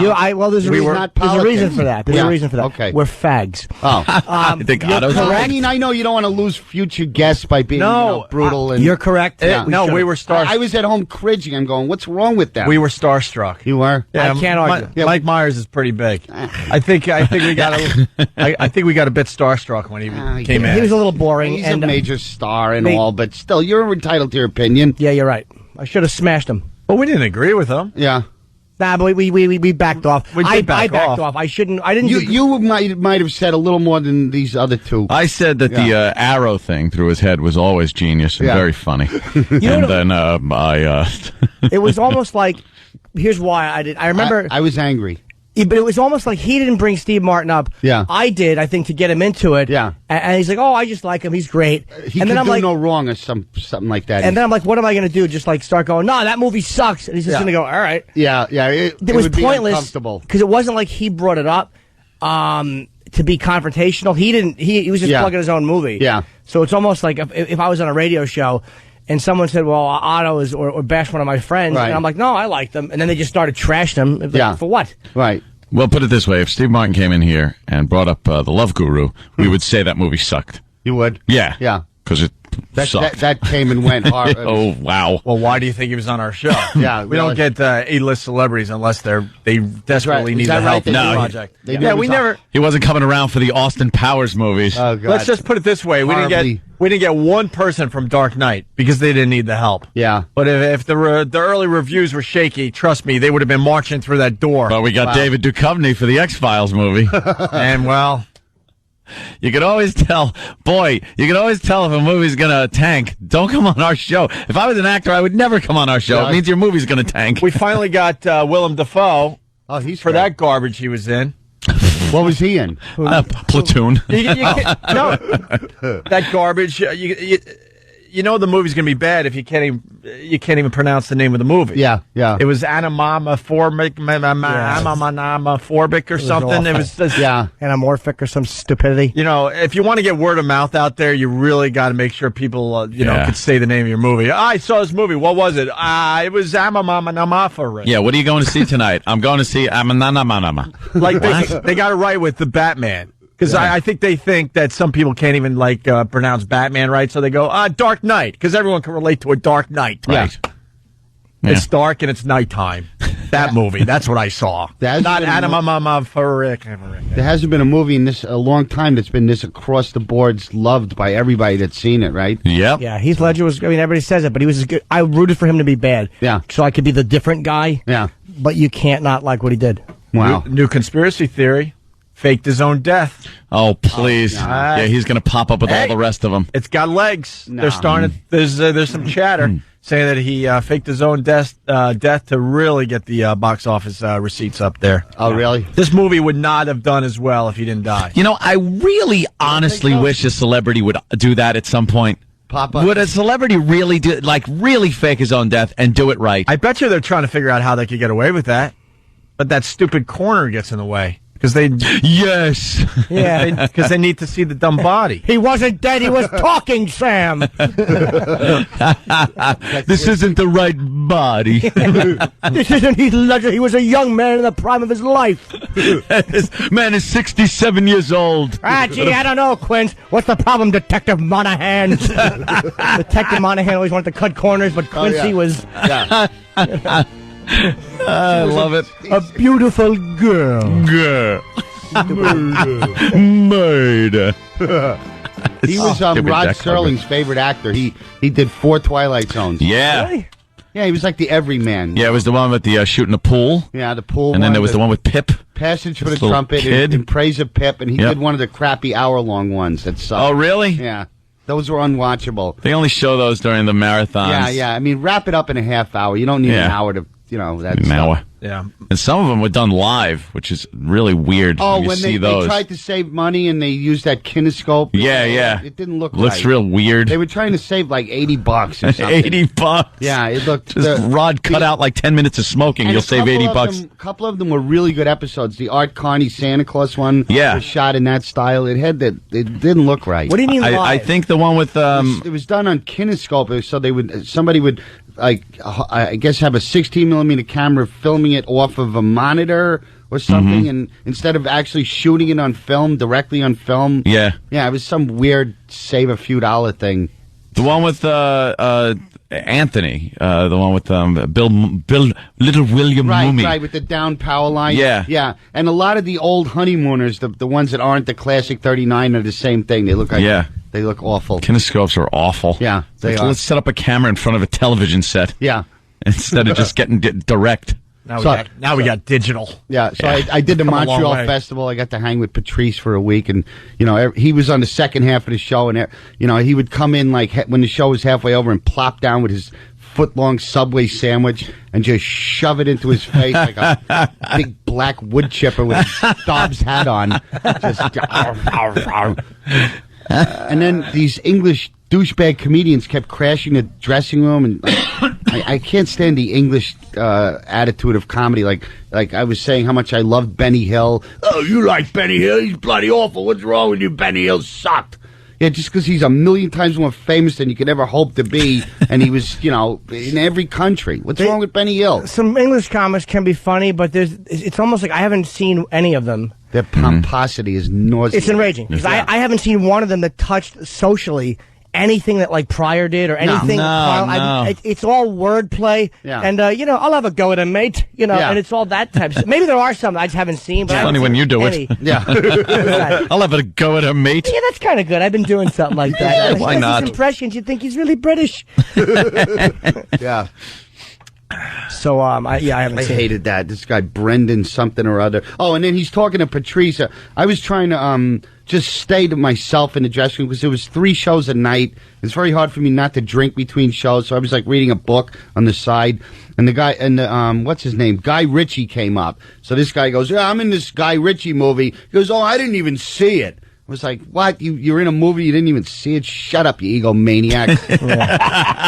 Benny Hill is much funnier than you, douche. Well, he probably thought he was intriguing. Like Spencer Tracy would never watch his own movies. So this guy probably thought he was interesting. Yeah, like it's that. Spencer Tracy. Exactly. Overrated. I'm sure that's the cool thing to say, though. I'm in a movie, but I didn't see it. Man. Didn't like The Old Man in the Sea? Hollywood, yeah. I didn't see it. I saw that, yeah. I just saw Guess Who's Coming at Dinner. Oh, boy. Mad World? Oh, yeah, I saw that. Yeah, he was good in that. Guess who's coming to dinner? Mad Parent. So, Otto, going backwards a little bit. So you haven't seen The Dark Knight yet? I went to the theater and they said the 6:15 is sold out, 6:45 is available, but the air conditioning sucked and it was on a really bad day, so I just got my money back. It's like I wanted to be in a cool theater. I didn't want to suffer to see this thing, You know what? You got to wait and see it on the IMAX, though. Yeah, to see it on an amazing screen. And I heard that's been sold out for 3 weeks or something like that. There's only the IMAX is in Midtown here, right, somewhere. Yeah, 68th and Broadway. Yeah, don't mean to get local here, but is that a great theater? Yeah, it's fantastic. It was amazing. That's where we saw it. Yeah. How big is the screen? It's gigantic. 20 feet. Yeah, about 20 feet across. 20 feet. It's almost like you get nauseous. The opening scene is like you're flying in through the city, like the overshot of the, and you really do feel like you're moving. I forgot that they do that with a large screen. But we were a little too close for all the fight scenes. You want to be farther back because when the fight scenes are shot really quickly, and you can't even make out what's going on. It's just like big arm, fist, head, back. No, but that's the new thing they're doing with these action movies is filming the fight scenes way too close. That was originally, I think, the first movie that really was popular that did that was Gladiator. Gladiator? Where they really Ridley Scott, yeah. But now everyone does it. Yeah, now it's. I mean, they were, and that was pretty graphic, but it wasn't very detailed as far as being able to see a lot of the fight scenes. They'd show a leg or a head being chopped off, stuff like that, but too much quick cutting. Yeah, I don't like that shaky, very shaky camera kind of. They do it in post too, so it's digital shake. Let me see the special effect, even if it sucks. I still want to see it. Yeah, you can. That didn't look real. Something. Yeah, that's why I just like. I like seeing action sequences. Yeah. Action sequence. Not a lot of special effects in Dark Knight. Is that right? Not a lot of CGI and all Not that? a lot, man. No? Not a big fan. What's his name? The director there. Forgot his name. Oliver Stone? Memento and all that. Oliver Stone. I got cancer in the neck. I've had it for years. All right, we got Otto from Otto and George. We're going to take a quick break here and catch up a little bit. But Otto's playing the big comedy show this Saturday, PNC Bank Arts Center. And speaking of which, you better get ready to text because we're giving people a chance to win a car. And Otto has another show August 7th, which is 5 days after, but it's in Staten Island, so, Yeah, all my Brooklyn and Staten Island people must attend the St. George Theater. It's on Hyatt Street in Staten Island, and you can go to ottoandgeorge.com. It's literally a block from the Staten Island ferry, so, you could take a ride on a boat after or before or whatever. Stab somebody with a bayonet and run amok. Remember that guy? Yeah. Remember that guy? I'm giving fencing lessons on the Staten Island ferry. Here, boy. Here, boy. So A-Rod slept with Madonna. Before that, Charles Barkley. And before that, Dennis Rodman. She's going to wind up with athlete's cunt.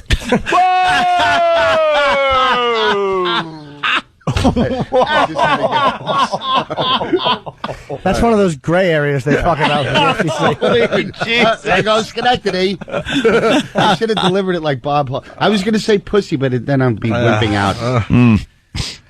Okay. Oh, wow. Always exciting when Otto stops by the Opie and Anthony show before break. I miss getting dumped. Those old NEW days were great. Yeah. Oh, they dumped you. Trust me. But the XMers heard it. Okay. We go to break with the FU line. Stay there. Thanks for calling the Opie and Anthony FU line. Here's the latest batch of FUs. You have 6 new voice messages. First voice message. Yeah, I'd like to leave a you for anybody out driving around in convertibles with your music as loud as it could possibly go and dancing. You're not as cool as you think you are. You knock it off. Next message. I want to give a big old you to my coworkers. Remember, you bitches, if it wasn't for me, you wouldn't be working. Next message. Yeah, that's a you to all the guys I work with in Denver for being too much of a bunch of pussies to stand up to the boss. You. Next message. I just want to send a big FU out to that chick that wowed me last month. I rear-ended a car while looking at those big, luscious cans, and now the lady's trying to sue me because she said she had whiplash. FU, you 2 big, luscious cans, but keep them coming. Thank you. Next message. Yeah, I'd like to give a big you to the putting the cones out on the Cross Westchester Expressway. Way to show that it goes down a 1-lane. I almost got creamed by a trailer. You. Next message. I just want to say F you to my penis. If you don't get your act together, then no one's ever going to love you. New. End of new messages. Call the Opie and Anthony FU line. 866-FU line 1. That's 866-FU line 1. Thank you and goodbye. Wow. WOW stands for Whip 'em Out Wednesday. And when the girls see the WOW stickers on the highways, they will flash you. They pull up next to you and maybe give the little lift. Maybe it's a one-handed lift while they're steering. Move. Nice. Maybe they steer with their knee and do the two-handed lift. There are a lot of women that will flash you if they see the WOW. That is an absolute fact. Oh, yeah, they're out there. So WOW stickers, 111 West 57th Street, Suite 500, New York, 10019, right?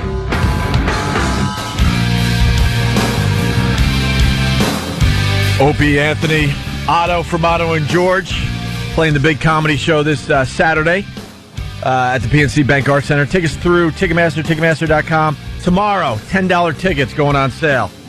Tomorrow only, I believe, right? Yeah, it's some weird thing Live Nation is doing. You go to LiveNation.com and it's $10 lawn seats. They say it's a gross ticket price. I don't know what that means.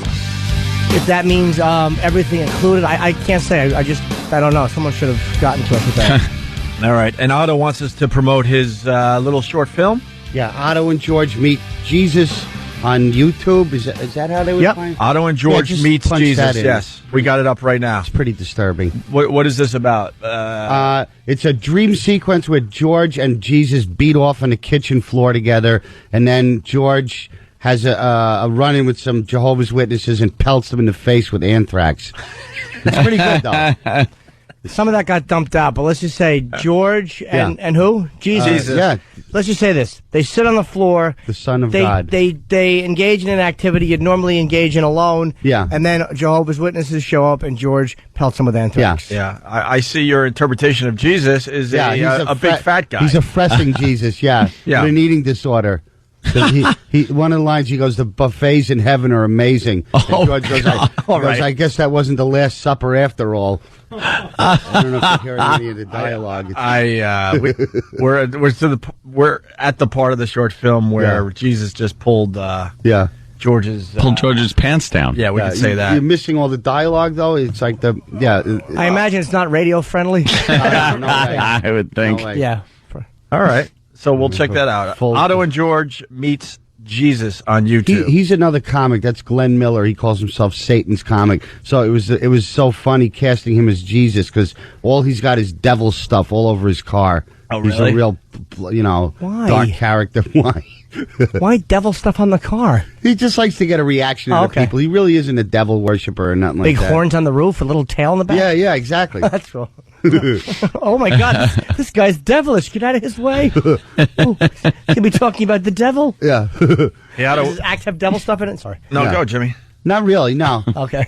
He's a one-liner guy. He's very, very good writer. Okay. As soon as something happens in the news, he's got like 30 jokes. Two Jews walk into a bar. They have cloven hooves. Take my wife to hell. All devil jokes. Yeah. Exactly. Here's George throwing the anthrax in the faces of the Jehovah's Witnesses. Wow, he had a big handful, didn't he? Yeah. I love anthrax because nobody really knows what it looks like, so we just used flour and just pelted the actors in the face with flour. First we wet their face a little bit so it would stick. Yeah. Just a poof, and we dubbed in a karate kick from a Bruce Lee movie for the impact of the anthrax hitting him in the eyes. I can't wait to watch this. Yeah. Pretty cool. What do you think of Obama? He's another lying prick politician. I don't think much of any of these people, really. He's too weird. The name is too weird. We need an American name. Really do, So who's not going to sit well with anyone? Well, he's black. He's got an Arab name. People really blew over that whole middle name being Hussein thing. Yeah. Like they kind of really... And his camp is just as guilty, of kind of... blowing that over. Yeah, he could easily be the Antichrist. It was always George W. Bush, George W. It's like, his middle name's Hussein. Now, does that mean anything? Of course not. Right. I mean, the nicest guy in the world, his middle name could be Hussein. Yeah. But in that awful part of the world, everyone's name is Hussein, and they're all awful people. Yeah. So it kind of has this negative connotation to it. That's all I'm saying. Yeah. Where did he come from? I mean, yeah. Democratic National. He was a politician and senator in Chicago, in Illinois, and he made a speech at the Democratic National Convention a few years ago, and that's what kind of made him national. Like, where everybody kind of knew who he was. He had a good speech. Great, everybody kind of like, wow, this guy has great ideas. He's young. Whatever. They just but like that his good vibe. speaking thing is just get you elected. What is he going to do once he's elected? I mean, is he going to be able to run stuff, you know? I don't know. Yeah. This is history. It's funny that Otto brings that up because it's leading to where I want to go. Okay. A lot of people are saying they're not voting for Obama because he's inexperienced. Yeah. We're learning today that when people say that they're not voting for Obama because he's inexperienced, what they're basically saying is that they're not voting for him because he's black. Oh. Right, Stump Brain? Yep. What do we know on that? Because that's the safe way for people to say, look, I don't want to vote for the guy because he's inexperienced, but they really want to say because he's black. There was a pollster who was saying they were trying to investigate why people weren't voting for Obama, and they kept probing behind the inexperienced thing, and the people finally said, well, it's basically because he's black. So the new code word for saying they're not voting for someone because they're black is inexperienced. And they said it's a huge factor out there because they don't know just how big the inexperience factor is going to be. Sure. Isn't he one of the monkeys that sprayed Frank Vincent's car with the fire hydrant to do the right thing, too? Flooded his... No? Who? What's that face? Well, we're a bit sensitive around here these days. Otto's wondering that. Yeah. Here's who doesn't get a paycheck from CBS Radio? Okay. No. Here's the problem with his name. This is why they said George W. Yeah. It was distinguished from his father. That was why the W got, because you already had a George Bush. Bill Clinton's name, nobody knows his middle name. Or nobody... Like, Jefferson. It was used all the time. William Jefferson Clinton. No, but when you said... People knew it because it was... But everyone knew it, and it was used a lot of times because his hero was Thomas Jefferson, his ascension to the presidency. It was William Jefferson, especially during the campaigning. It was constantly William Jefferson Clinton. Not when he got into office, but... presidential. Yeah, it was. Barack Hussein Obama... is not something that Americans want to hear as being their president. Well, Americans it just should shut their faces. If they don't like the guy and they don't want to vote for him, that's fine. If you think he stinks, don't vote for him. But if they're actually caught up in the fact that his father gave him a name that happens to be associated with... Then people are morons. Middle Eastern terrorits and doesn't matter, dictators. Though. I mean, it's like, what else could his name have been? Mussolini would be a little... Yeah. How about Hitler? It's like Bob Hitler wants to be president.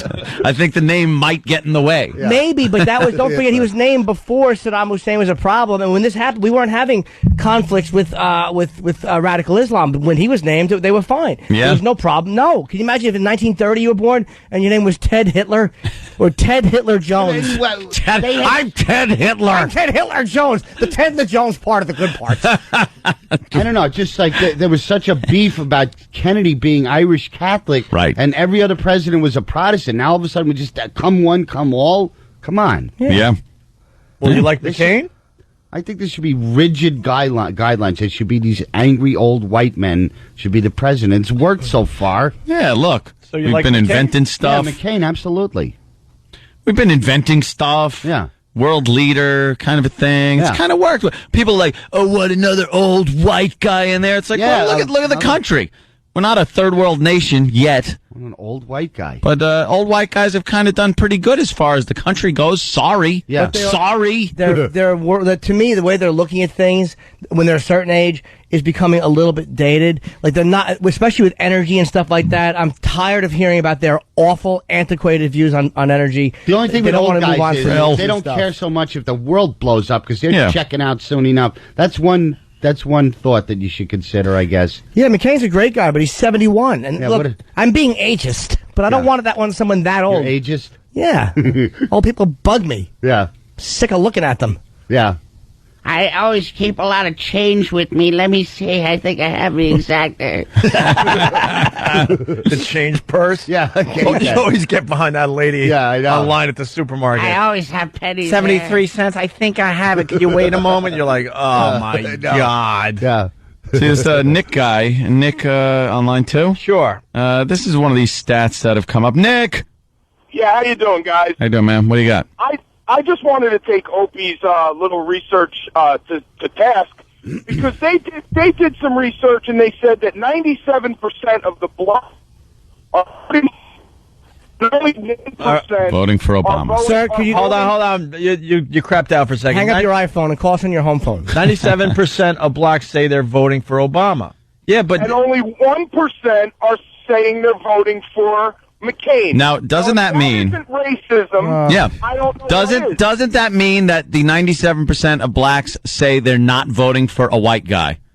That's pretty much it. I don't want to vote for the guy because he's white. I'd rather vote for a guy that looks like me in skin color. You know, yeah, but I played devil's advocate here, being the bleeding heart that I'm turning into. I would make myself sick. Yeah. But there's never been one. If I was black, if you're black and unless the guy's a lunatic, you're gonna vote for a black president, or you're an idiot. It's racist. It's not racist. It is absolutely racist. That's not. It's not done to be something that's racist. Is done to have harmful effects. To me, wanting to see a black president because you've never seen one, and because of the history they have there is not. It's not a racist, but it's racial. But it's not racist. Racist is done to be Jim, awful. Jim, I think it's racist. Everybody, hold on. I'm being a what? You're being a jackass, Jim. So you don't see any. Hold on. You don't see any validity to that at all. No, I see validity because I think it would be great for some of the great black people out there to get a black president so they could stop being disenfranchised. But you just take all the racism out of blacks because they have no power. Have you ever listened to this radio show? I take all the racism. Are you out of your mind? No, Jim. I listen to the show. You're a dummy then. Day and on replays. You're a dummy then.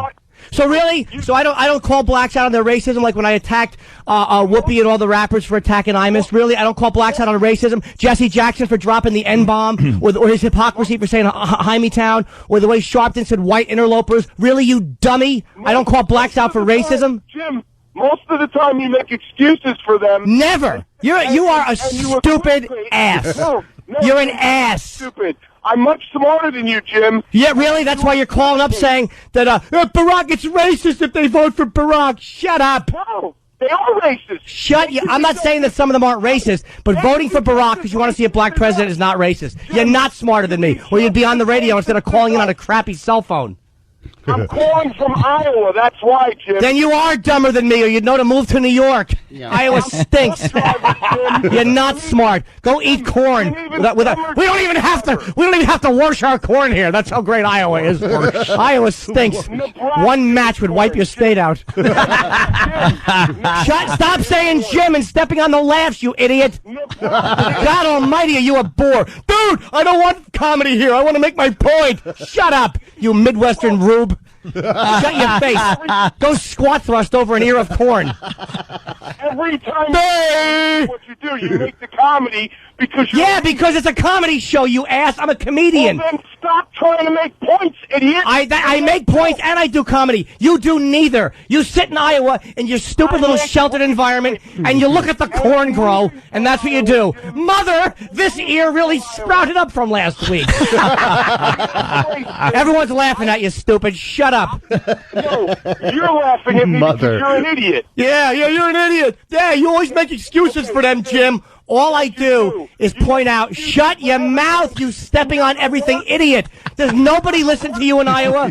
You just stand in the barn and talk to the bird droppings on the wall? Yeah. I wish somebody would hear me, little white things on the wall. And you're a piece of garbage. Yeah, then stop listening. Then stop listening. You're a self-hating white man. I listen for Anthony. Oh, my God, are you a little... You're just... self-hating white man. Are you out of your mind? What's the matter? What's the matter, pal? Did your girlfriend open her legs for a black guy? Is that the problem? What's the matter? Did your mother or your sister lay down with a dark fella and that's kind of got to you? Is that what happened? Huh? You were dating a girl, you hillbilly, and all of a sudden she hooked up with one of the basketball players and she really did never come back? Huh? What's that? Did she walk in with her legs kind of broken from the good deep you-know-what he gave her? Shut your mouth. Shut up, self-hating white man. Stop throwing around phrases that you heard. Stop throwing around phrases you heard. You hick. You corn-eating hick. You're a self-hating white man, and I feel good about myself. Shut your mouth. You sit there with a bunch of boring white guys on forklifts. Shut up. I have to work with those you-know-whats. You're nothing but a parrot.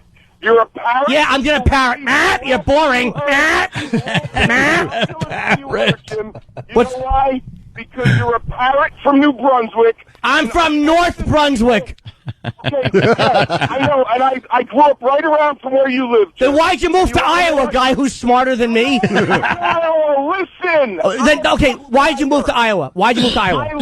I'm a truck driver. I'm driving through Iowa. Where do you live?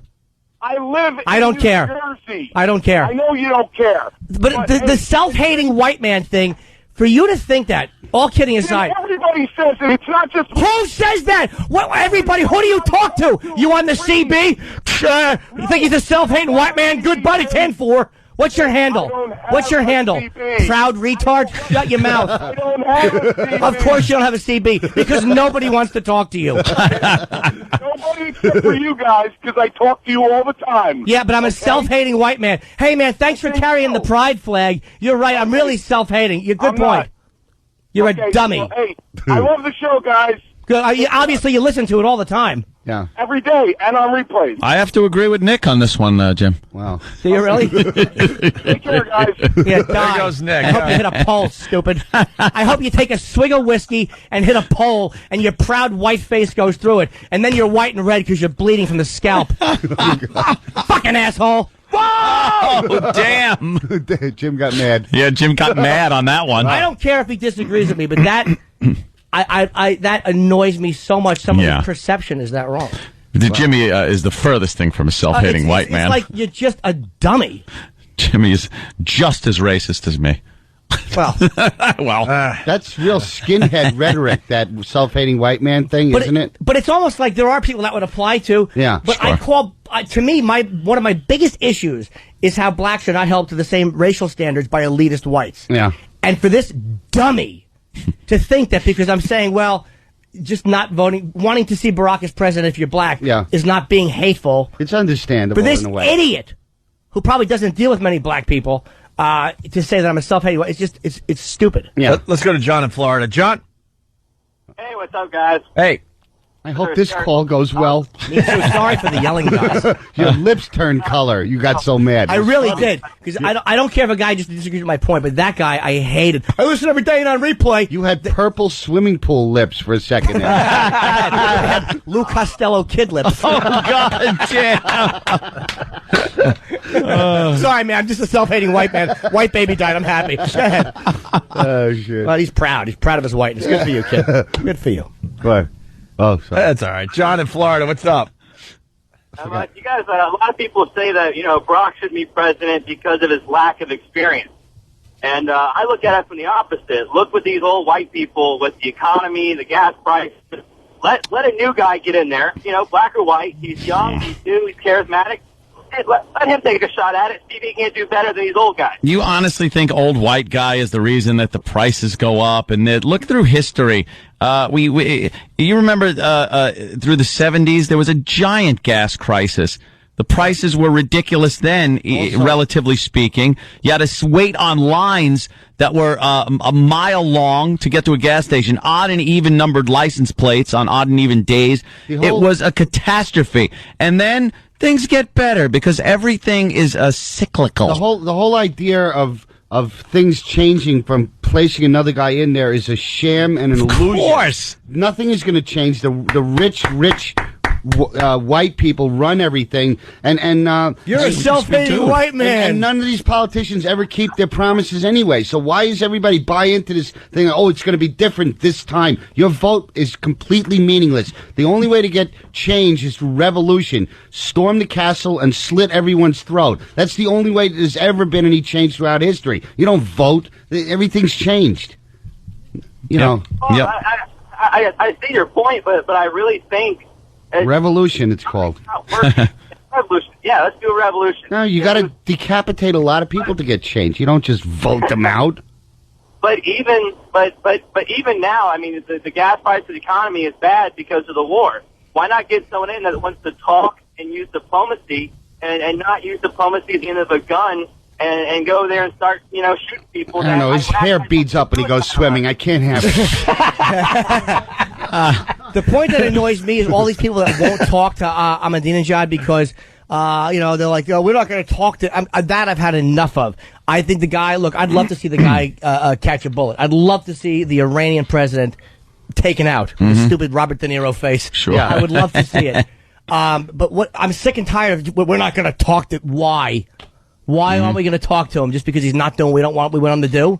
Why shouldn't we? Ronnie Reagan was from the same kind of school of thought there. He didn't speak with those people. He bombed them. Yeah. That's what he did, and they shut their mouths. Yeah, but we're not going to bomb them enough. We're not going to do that. We're going to bomb them and then apologize and go, oh, we're sorry, we shouldn't have done that. And then we're going to kind of keep sending troops in, but make sure not to kill civilians. We're not going to do it right. Yeah, I know. See, we need someone with some bolts in there. Scatman Crothers still alive. He'd be good. He's dead. He's dead. You like ice cream, Doc? Doc? Let's go to Chris in Connecticut. Chris? I need a snowcat. Hey, Chris. What's going on with all the fear here, man? People like Anthony, what are you guys so afraid of? You know, I mean, one white guy, black guy, it's all going to be the same. I have voiced my concerns over this entire campaign, Chris. You didn't hear me? This fear. You're trying to label me as being afraid of a black president.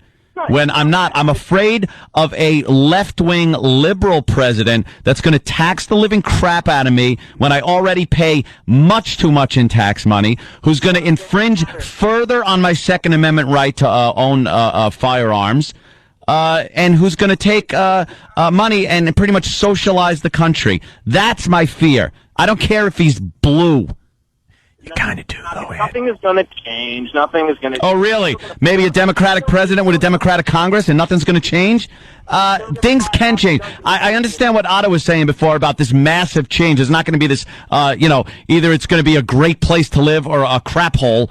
Things don't change like that. But I'll tell you what can change: taxes. Real quick, and your right to bear arms. That crap changes really fast. Well, the conservatives haven't been very good for radio. I'll say that. I'll agree with you, but neither have the Democrats. No one's coming out and saying we want people to be able to say this on the radio. It's all this cop out to get the polls up for themselves by saying, well, I'm here for the children, so the parents will vote for you. It doesn't matter what. That's the one thing these idiots can agree on is that we suck.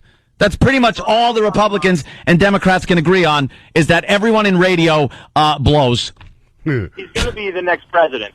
Yeah, I said he was. I know. He's going to be the next president. Yeah. You got to see him in Berlin. You got to see all the people in the whole world just worshiping this guy because that's who they want. Hey, I want to go to this Berlin thing. I'm hearing a lot of those people went to the Obama thing because there was bands playing. Like what bands were playing that 200,000 people would show up for?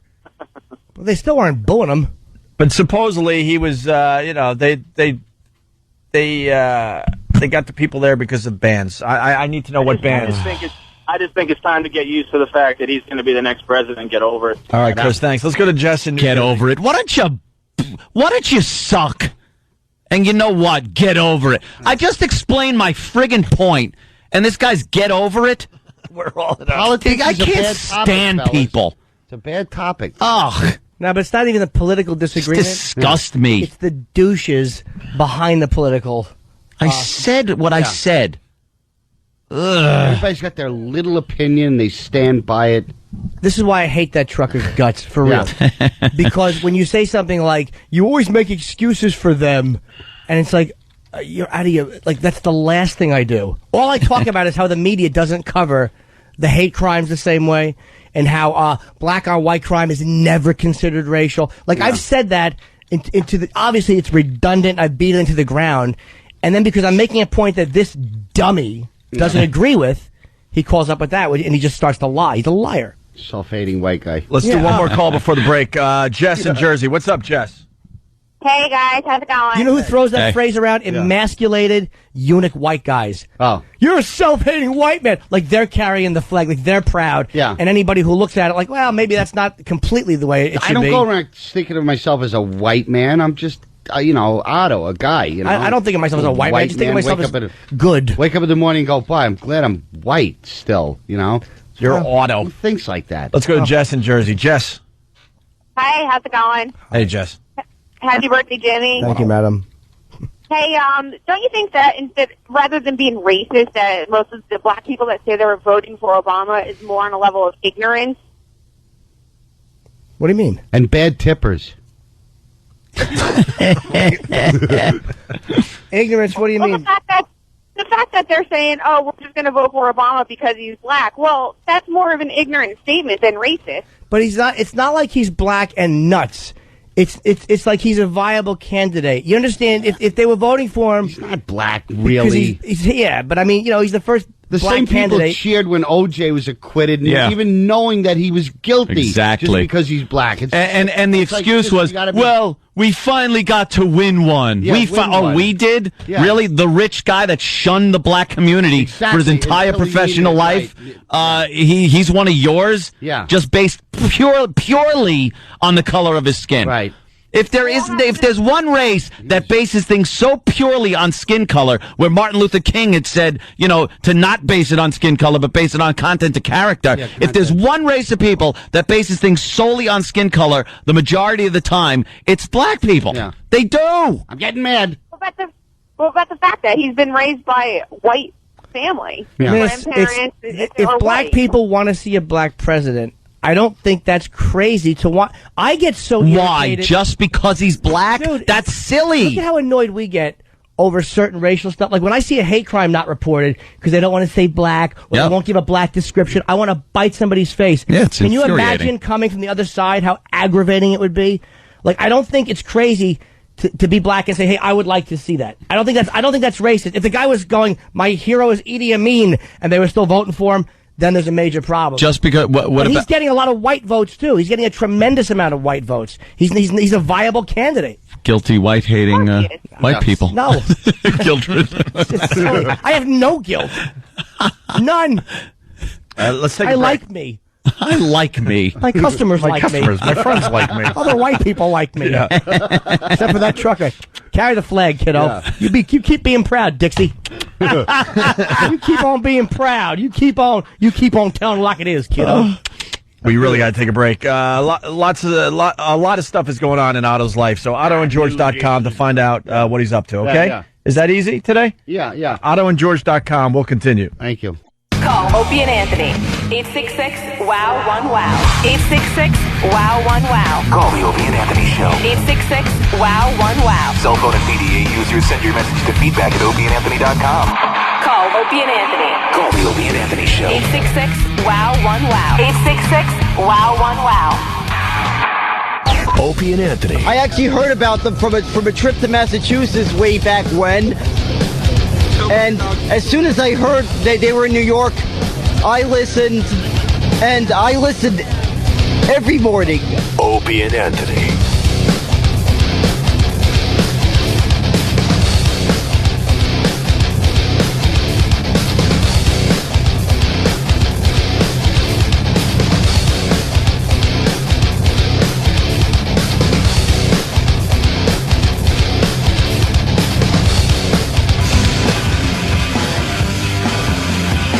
It's the Opie and Anthony Show. Let's not forget, tomorrow you can get a $10 ticket for our comedy show that we're doing Saturday at the PNC Bank Arts Center in Homedale, New Jersey. Otto from Otto and George will absolutely be performing this Saturday. And I'm looking forward to that, Otto. Thank you. But $10 tickets go on sale tomorrow. One day only, by the way. LiveNation.com. That's right. Peter Heggs from Cleveland. Good morning to Cleveland. Also, we should say good morning to Boston. We got great ratings from Boston last week. Boston. We kind of casually blew that off, but doing very, very, very well in Boston. Mm-hmm. Beating that dumb man show. Peter from Cleveland writes, first off, happy birthday to Jimmy. Thank you. Go give a hooker a blank blanking. Anthony, calm down. We want Obama to be president because he truly represents our interests. Who's our? Also, good point, Jimmy. And then, once again, Anthony, stop being so short-sighted and complaining about taxes. Why? You know something? Go blow. I can complain about taxes if I want. Oh, yeah. Because I'm the one paying them. An insane amount. So don't even tell me. God. Sick of you leeches on my back. You're all leeches sucking off me, off my teat.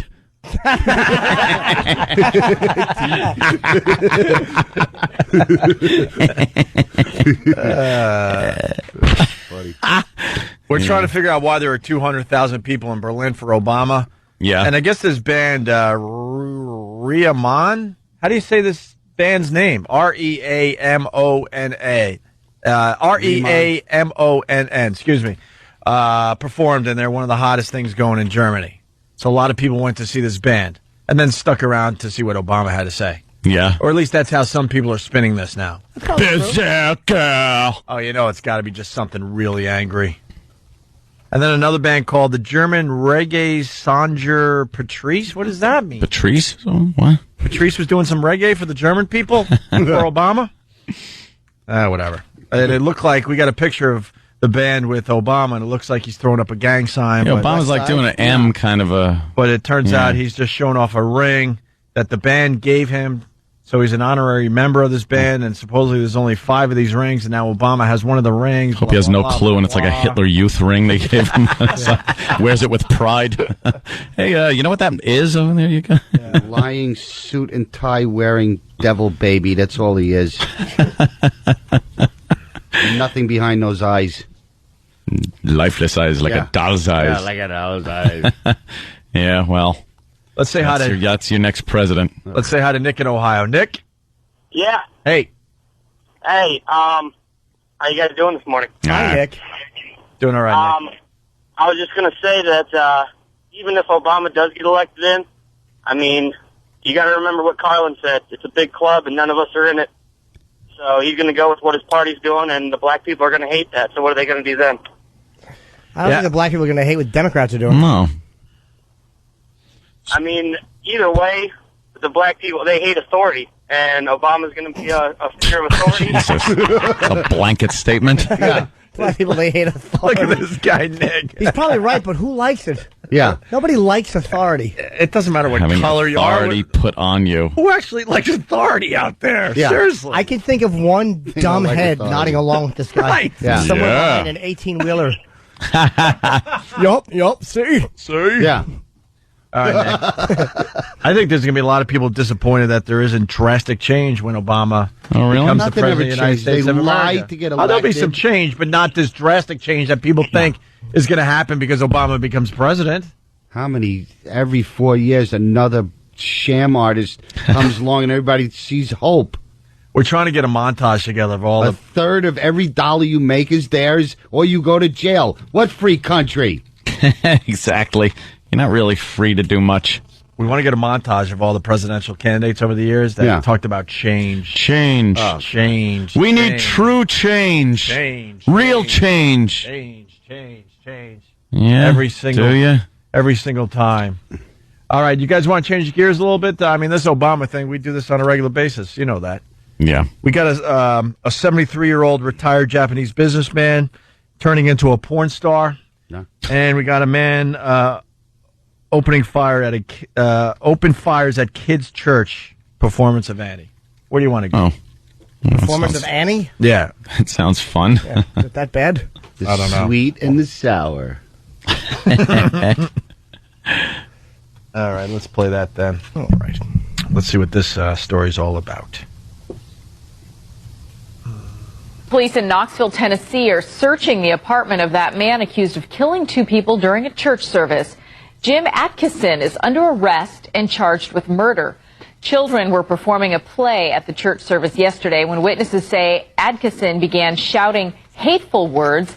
He then allegedly opened fire, killing 60-year-old Greg McKendry and 61-year-old Linda Krager. 7 others were hurt, all of them adults. People at the church finally were able to tackle the gunman to the ground. The FBI is looking into whether the shooting can be classified as a hate crime. Well, what do you think? He hated something.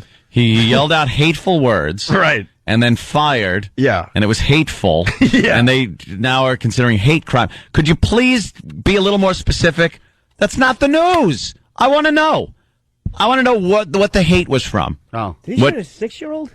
Yeah. In the church? Why wouldn't they just beat him to death?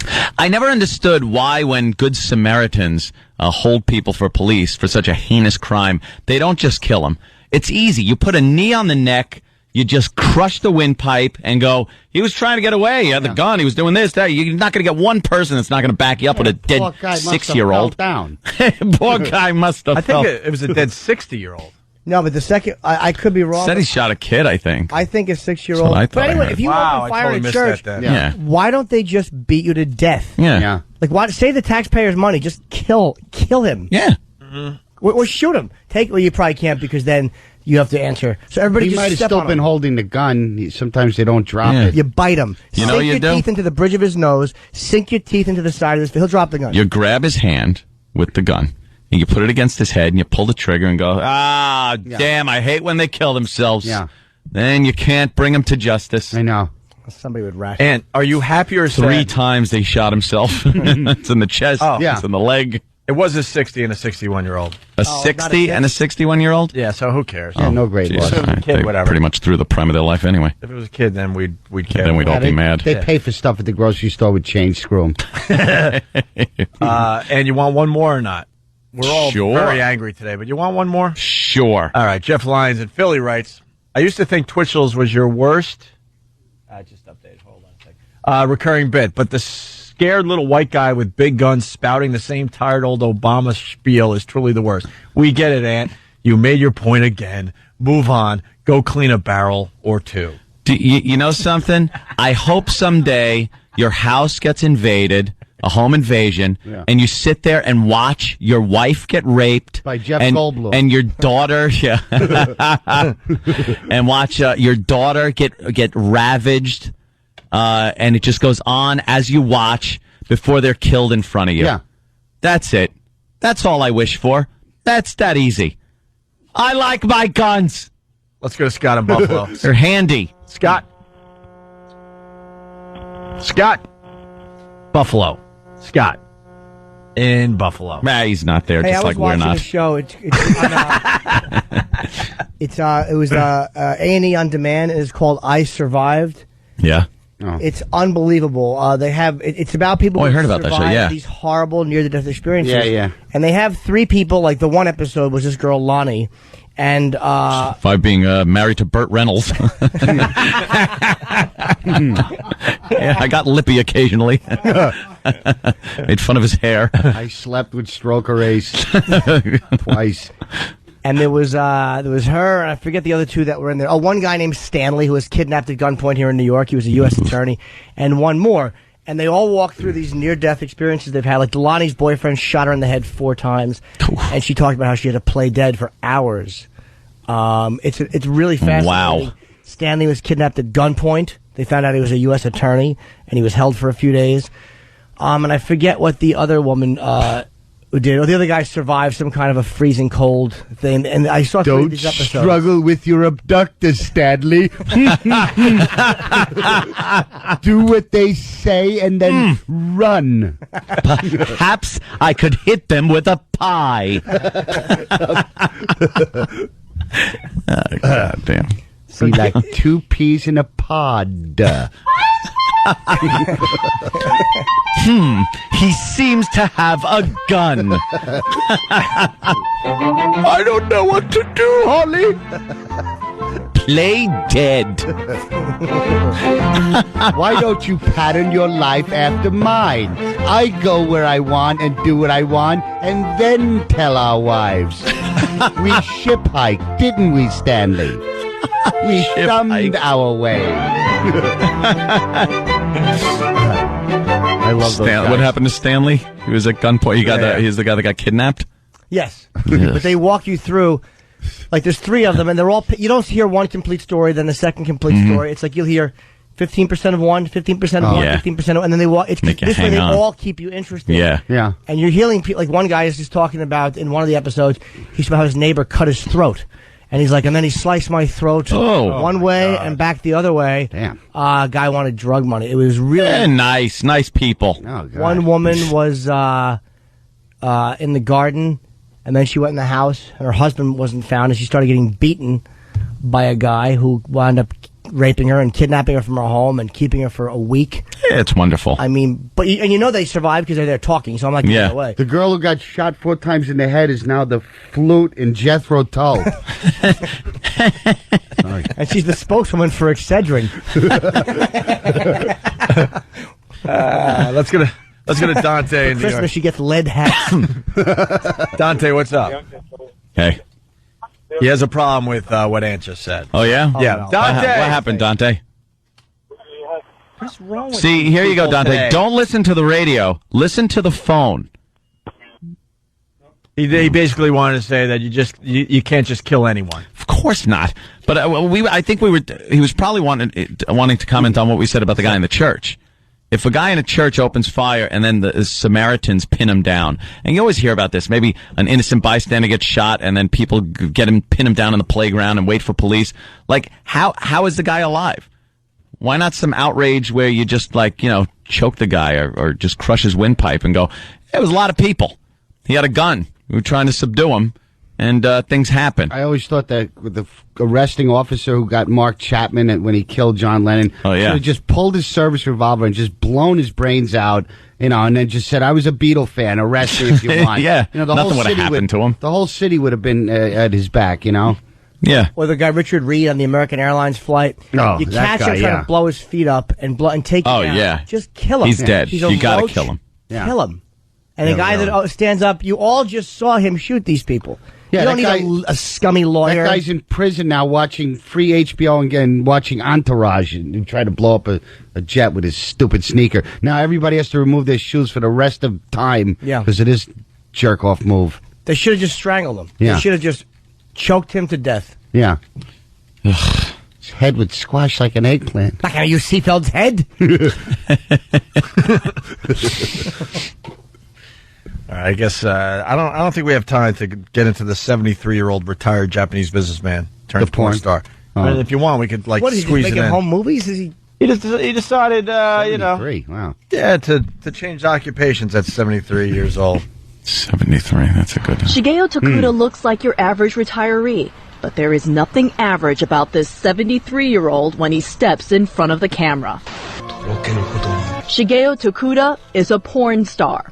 From the old to the young, Tokuda woos and coos and always gets the girl. With 200 porn movies under his belt, Tokuda, that's his porn name, is Japan's leading man in the genre of elderly porn. This guy rocks. Probably the only one. Huh? He's the leading man in elderly porn. He's probably the only one. Yeah. He wants to bang old people. I know. Let's go to Jason. We got to go backwards. Jason, what's up? Hey guys, how you doing? Listen, I had heard on the news this morning that guy that went crazy in the church, that one of the people that he shot with a shotgun was blocking a child from getting shot. This guy should be stomped. He should have he should have been wiped out like an insect. He should have been bludgeoned to death. And then everyone in the church said he stood up, he fired a weapon, and a bunch of us jumped on him. We don't know what happened. What happened to the angry villagers storming, chasing Frankenstein into the windmill? Pitchforks and torches. Yeah, with the short pants and the lederhosen. Back to the old dude in Japan. I retired and didn't have anything to do, says Tokuda, a former 9-to-5 travel agent. This is my second life. I don't know how long I can keep living, but I want to enjoy the rest of it. To be honest, I don't understand why people are buying these videos, says Ruichi Kadoaki, president of Ruby Productions, which makes Tokuda's movies. Ruby pioneered the elderly porn field by accident. It started producing adult movies with middle-aged stars, then older and older actors, and saw better and better sales. Ruby now specializes in elderly porn and is looking into selling its DVDs in retirement homes. It's terrible. I'm going to vomit. What's the difference between pussy and sushi? Rice. Why would old people want to look at old people having sex? Yeah. I don't think they do. Why don't you want to look at young people having sex? Old people porn is great if you're at a party. Yeah. And you want to goof. You throw on 12 goof. people banging. Yeah. Everybody laughs and has punch. Well, our Century Sex Tape got a lot of views. Yeah, it's as a freak show. Yeah, some lady Complete. supposedly was 100 getting banged. It's not a turn on. It's an aberration. It's a But curiosity. people are buying these movies. Wow. One more clip. In his generation, Takuda is a superstar, says Kono. He encourages older people to think, I can do this because that old man can do this. My friends say I'm lucky because I have a job where I'm valued, says Takuda. Many seniors get depressed because they don't have anything to do. They go crazy. Takuda's wife and daughter support his second career, but they don't want to know the details.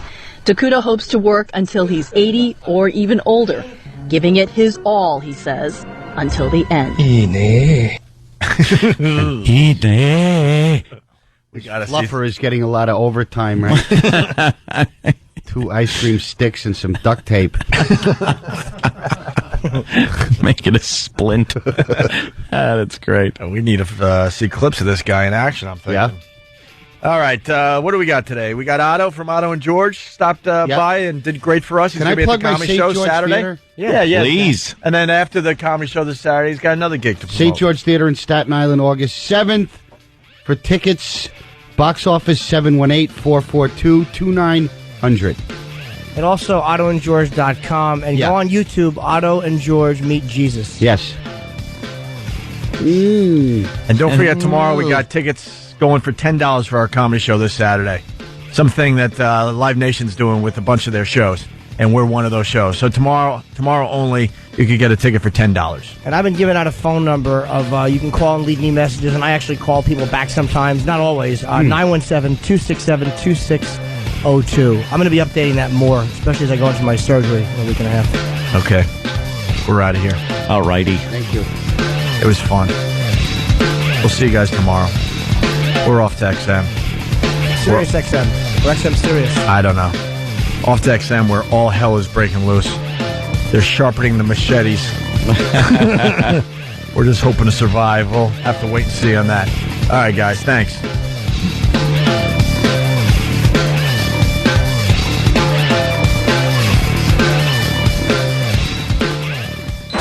The Opie and Anthony Show. XM 202. In the world of Radio Shock Jocks, the biggest are Opie and Anthony. These people say shocking things that border on offensive in order to entertain their audience. I refuse to sit here and think that radio has to be nice. Why? Why does radio, out of any other medium, have to be nice? We are being now held to a standard where we have to be nice and make people feel good. Go screw! Radio Bad Boys, Opie and Anthony. Controversial radio personalities, Opie and Anthony. Infamous DJs, Opie and Anthony. Talk show radio hosts, Opie and Anthony. Opie and Anthony. Opie and Anthony. Radio Shock Jocks, Opie and Anthony. Opie and Anthony. Shock Jocks, Opie and Anthony. Shock Jocks, Opie and Anthony. Opie and Anthony. Shock Jocks, Opie and Anthony. Opie and Anthony. I go into her room, and there are panties on the floor. Oh, you're getting creepy. I had to pick up the panties and put them on. I can't believe he said that. You know something. Opie and Anthony. Catch shovel baseball. Oh, nice. Whoa, that was hey, bad. hey. I didn't hit him hard enough. Oh, Opie and Anthony. Terry Schiavo, I loved you in The Grudge. Will you be doing more voiceover work? This is the worst. This is the worst show I've ever been on. But enough of this palaver. Let's get the show on the road. Oh, God damn it. Are you kidding me? What's the matter? Where's E-Rock? What canal? We had like a 5-minute discussion. Are we going to play the John Mayer? Are we playing the John Mayer thing? Oh, my God, E-Rock. No, I said before. Whatever. Who gives a shit? We'll all be fired soon anyway. It's the Opie and Anthony Show here at XM Satellite Radio. I guess John Mayer did like a quick little like ID. And there was a whole discussion, pretty much the entire walkover today. And then it continued in studio, and in the end, E-Rock misunderstood me. Dropped the ball again. Right. I said, yes, play it right after the intro, before Rage. Is the ball, E-Rock? Boom, boom, boom. It was a quick, dumb thing, so it doesn't matter, but whatever. Rick in St. Louis, of course, call. He says, I was a victim of a home invasion last night. Want me to call in? Yes. Yes. Of course. Yes. You want to start with cockroaches? Cockroaches, yes. Well, before we go there, how was the secret Back to the Future show? What a lot of fun that was. It wasn't a secret show, though, right? No, it wasn't secret. It was the what was it officially called? Danny, It was the secret show to the future. The secret show to the future. And basically, it was all you guys playing Back to the Future. You told everyone to push play at the same time. Yep. And then you let the movie roll, and you guys commented about Back to the Future. And we commented, and we noticed after a while, most of the comments was about Marty fucking his mother. Oh, really? Yeah. Yeah, well, when you really break that movie down to its bare essentials, it's really just Marty's mother just completely frothing over him. Is a whore. Pretty much. Like anybody that shows her any attention, she'll just open her fucking legs for. Yeah. Pretty much. And, like, she was so heavy into Marty, and like all it really took was George to, like, you know, save her from like it was one instance. Biff the rapist. All of a sudden, she wasn't even interested in any of that Marty cock anymore, and just immediately cock hopped over to George. And then even after that, when they're at the dance, fucking redhead douchebag comes over and cuts in and starts dancing with her, and you know George is walking away, and what does she do? She's not pushing fucking redhead douche away and saying, "Hey George, come here, you know, I'm with you."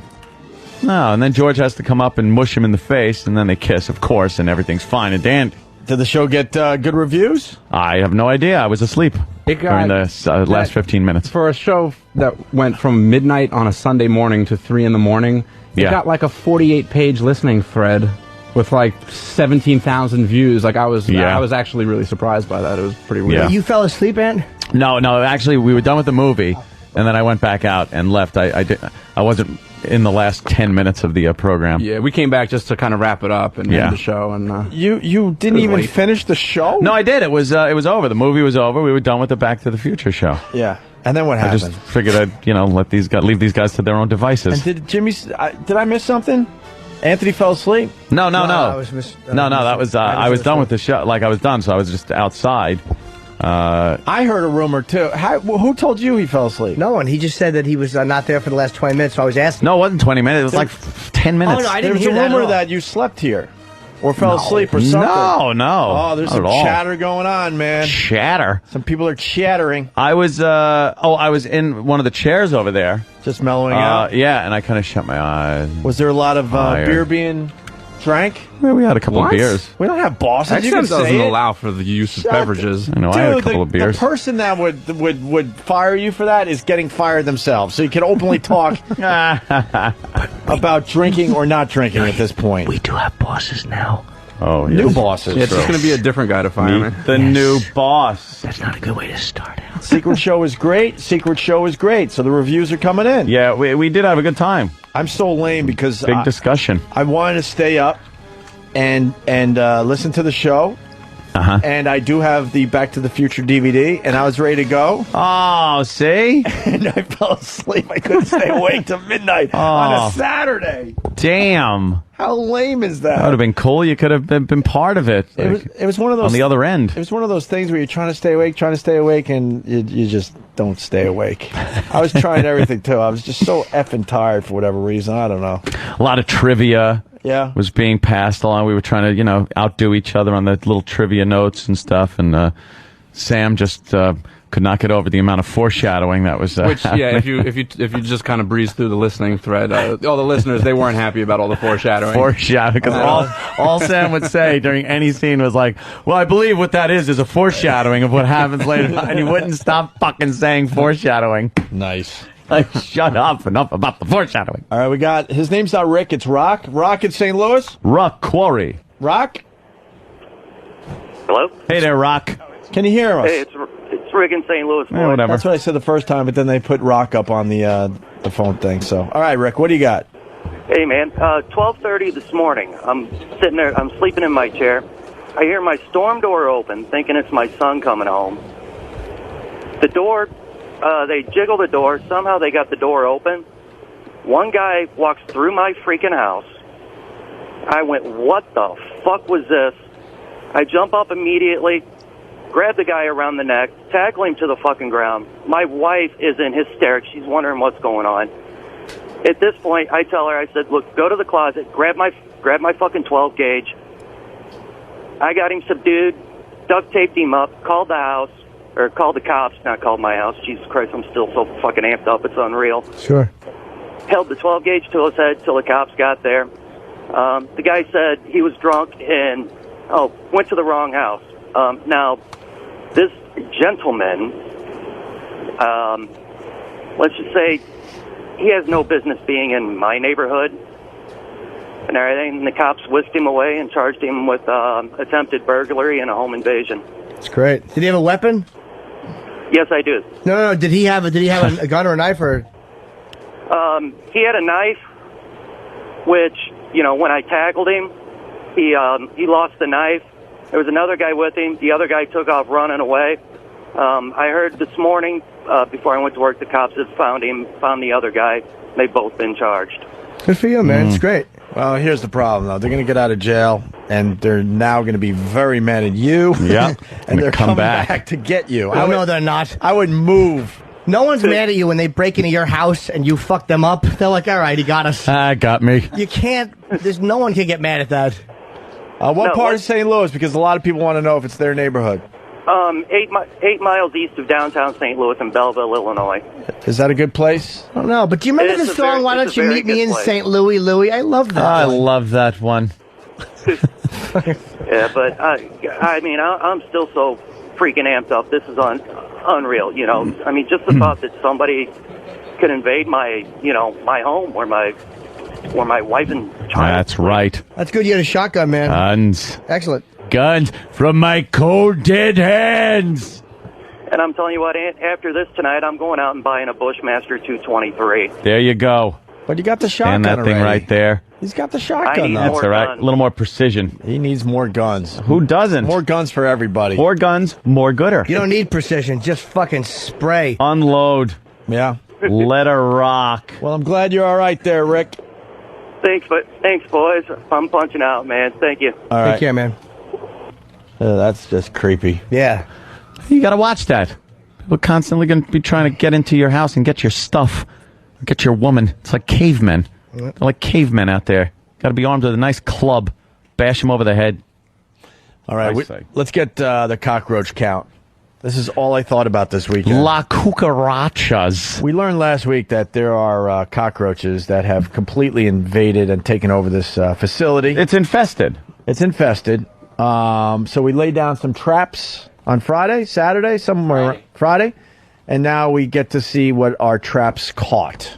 Sam has one of the traps in his hands. Well, the other trap that was under a file cabinet just got one. Oh, God, that one's... This one was under the sink and has... The real problem is that there's like at least, I count 6 to 7 baby cockroaches. Okay. Which means they're reproducing. Right. Oh, wow. Cockroaches reproducing in an environment of filth and fucking food and disgust?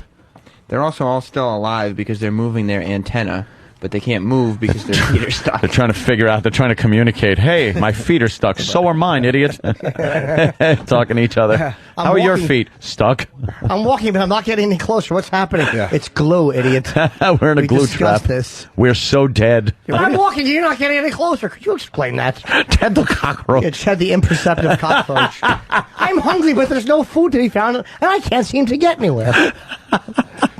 So there's a total of 16 baby cockroaches in this. And full size is 1, 2, 3, 4, 5, 6, 7, 8, 9. 9 full size cockroaches. Let me see that. So there's 25 in this one trap alone? Yeah.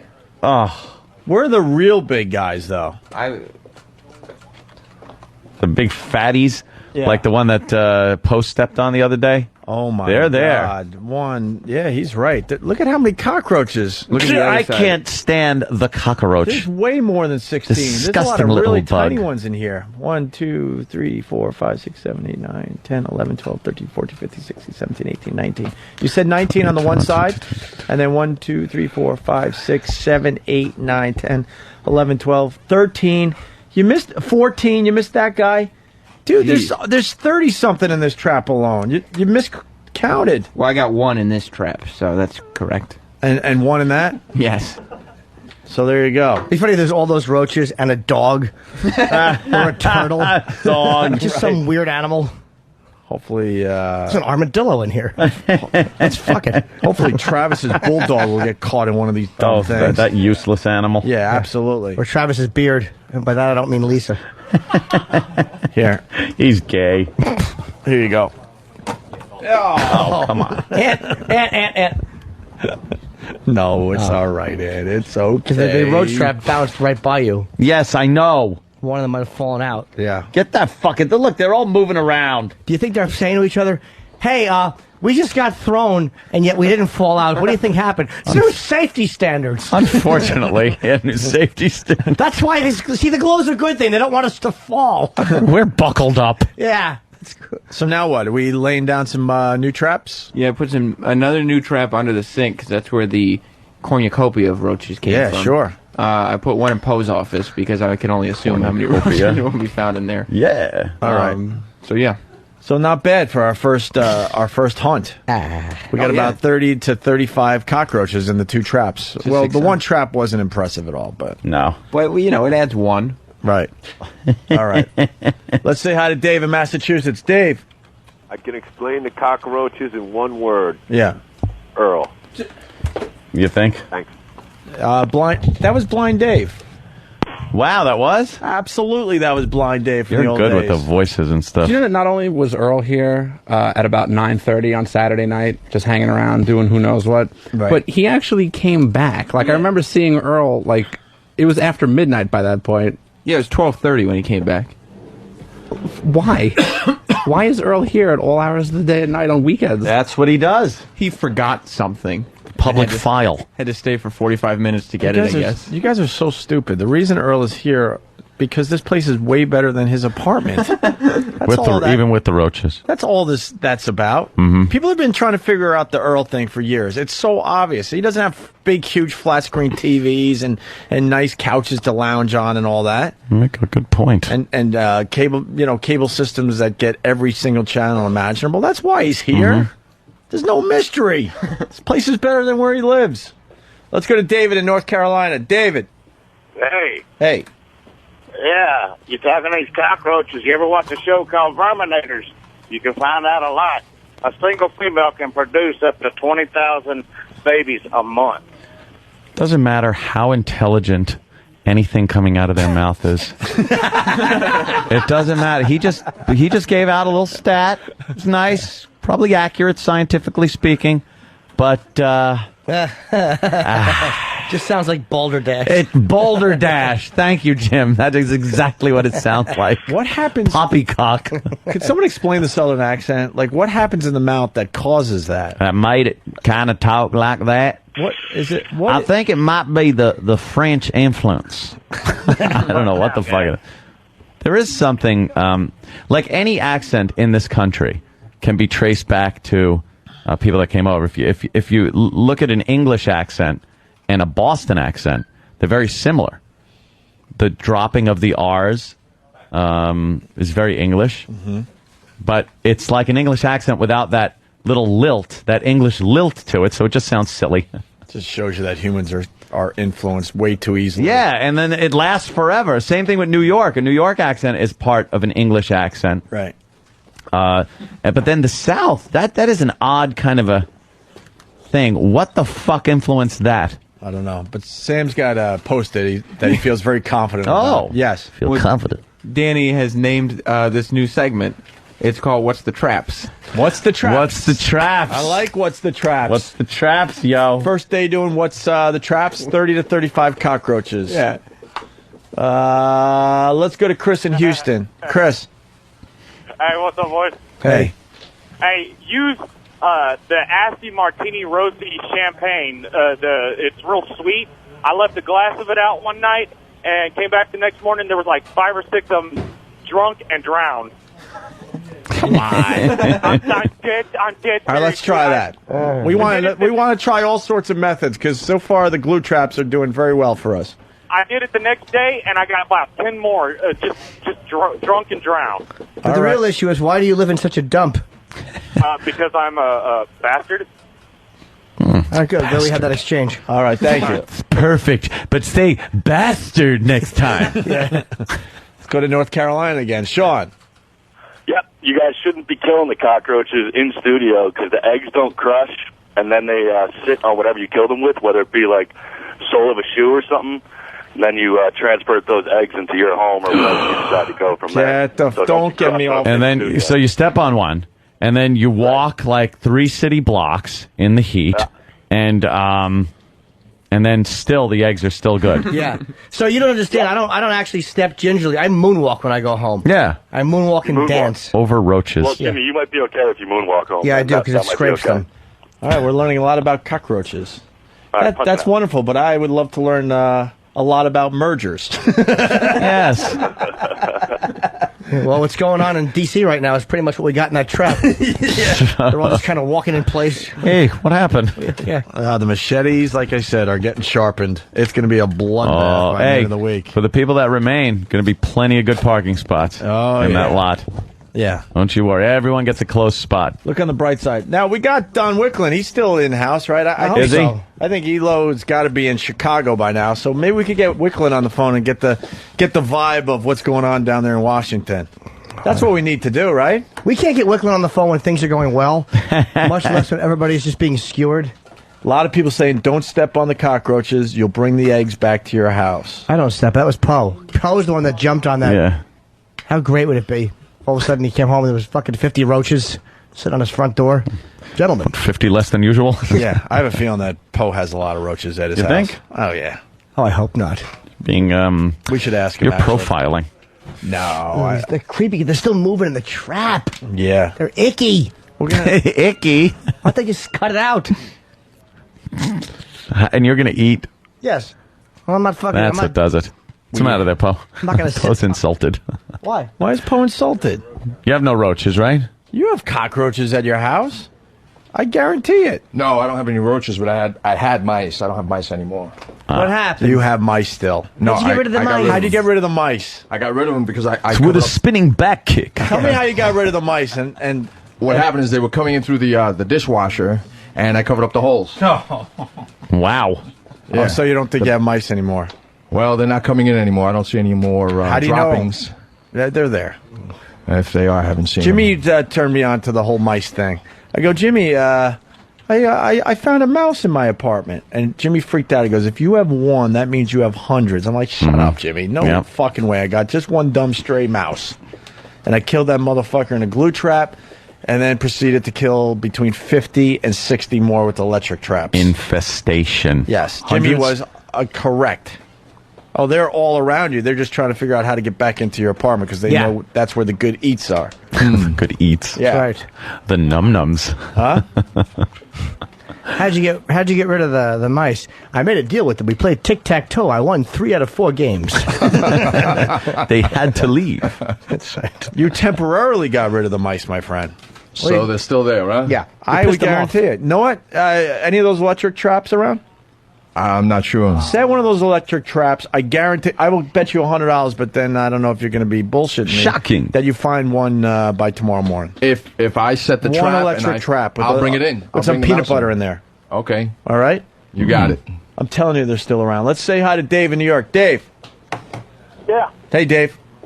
How you doing, guys? Good. Good evening. Hey, you. Hey, happy birthday, Jimmy. Thanks, Hey, Dave. Do you work in New York City? I work in New York City. I'm a pest control operator. I'm licensed in New York and New Jersey. And I just want to let you know you can rest easy, Opie. You don't. Those egg casings can be dropped in a bucket of acid, and nothing will get inside them. But if you crush them with your shoe, there's nothing that's going to hatch from them. All right. What if one gets in the the tread. The tread of your sneaker or something? Nah, they can't. They got to move around. They can be killed very easily when they're very small. Sir, the way I kill roaches is I sit on them bare bottom. What if some of the eggs get caught in my ass hair? Oh, jeez. I don't have an answer to that. I wish I did. But Hey, just Dave. want to let you know. Dave, screw the roaches. I want to know about rats. You do pest control in New York City?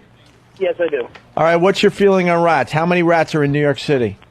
Millions. Millions. Rats, Michael. Millions. I go out and I fight the good fight every day, but there's more and more. I read I finally... I never told anyone. Finally got to the end of that rat book that I've been picking up every once in a while and just fascinated with rats. Yeah, they're everywhere. Why don't we see more rats then? Everyone says there's millions and millions in New York City, but you rarely see one. Usually they're nocturnal. You won't see them until the infestation is so big that they're running around in the street during the day. Right. So, they burrow underneath, and every once in a while, like if you're driving up West Street, and you know how they have those little, those concrete things with the trees coming out of them on the promenade? Yeah. Every once in a while, you'll see one of them popping out of the sewer. From there, they're just going to grab something and they're running right back into the hole. So where I see nocturnal. You know where I see a good amount of rats? Not now that they're not doing they're doing construction, but Washington Square Park.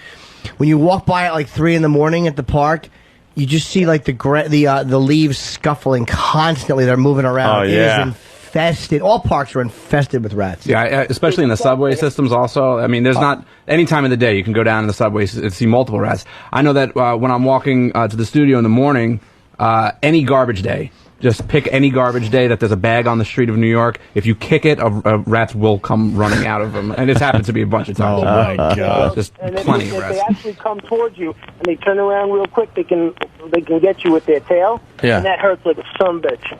How bad have you seen like roach-infested apartments or rat-infested apartments? I've actually lifted up drop ceilings in office buildings and apartments where it actually pours down. I mean, it looks like a shower head full of cockroaches are coming down. Oh, they just start pouring out of the ceiling? Yeah, it's disgusting. I actually, when we're going in to do a clean out, I have to wear something similar to like a tight turtleneck kind of thing and zip up my coverall all the way to the top. How about a glue hat in case they fall on your head? Glue hat. A hat made of glue. I wear earplugs. It's gross. My neighbors think I'm insane. I got to strip down before my wife lets me into the apartment. I'm standing out there in my boxers before I can. I got to bag everything up before I can come into my apartment. Sure. And the thing about rats, you'll never get rid of them. They get smarter with all the stuff you guys are coming out with to kill them, right? They learn. It's true.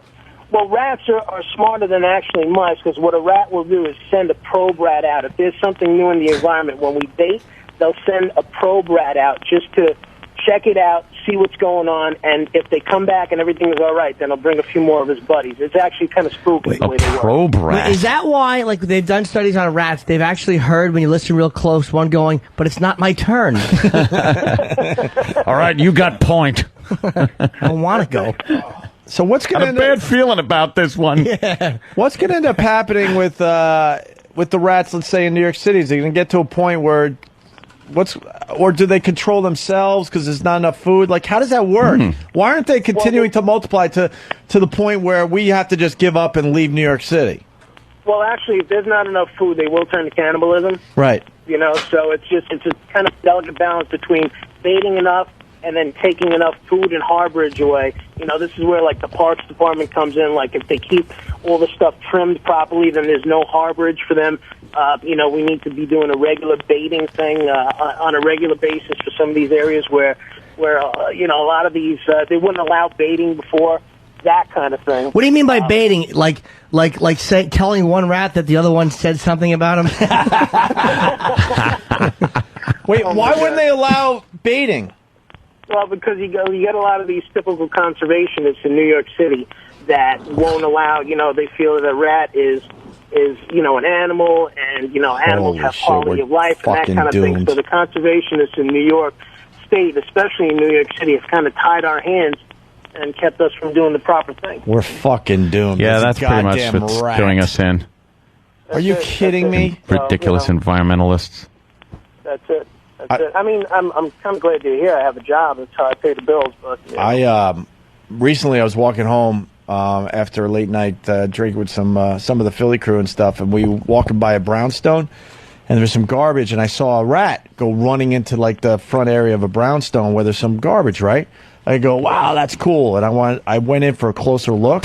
And I swear to God, and maybe you could tell me what this means, the rat hissed at me. I didn't see it anymore. Yeah, no shit, he hissed at you. It started hissing. What does that mean? Was there babies in the area? It was a cat. No. Usually what happens is when you get too close and a rat is trapped, it'll get up on his hind legs and kind of do this hissing, kind of guttural sound, kind of to scare something away. Or chews your face off. Dude, let me tell you, I was fucking petrified because it was dark.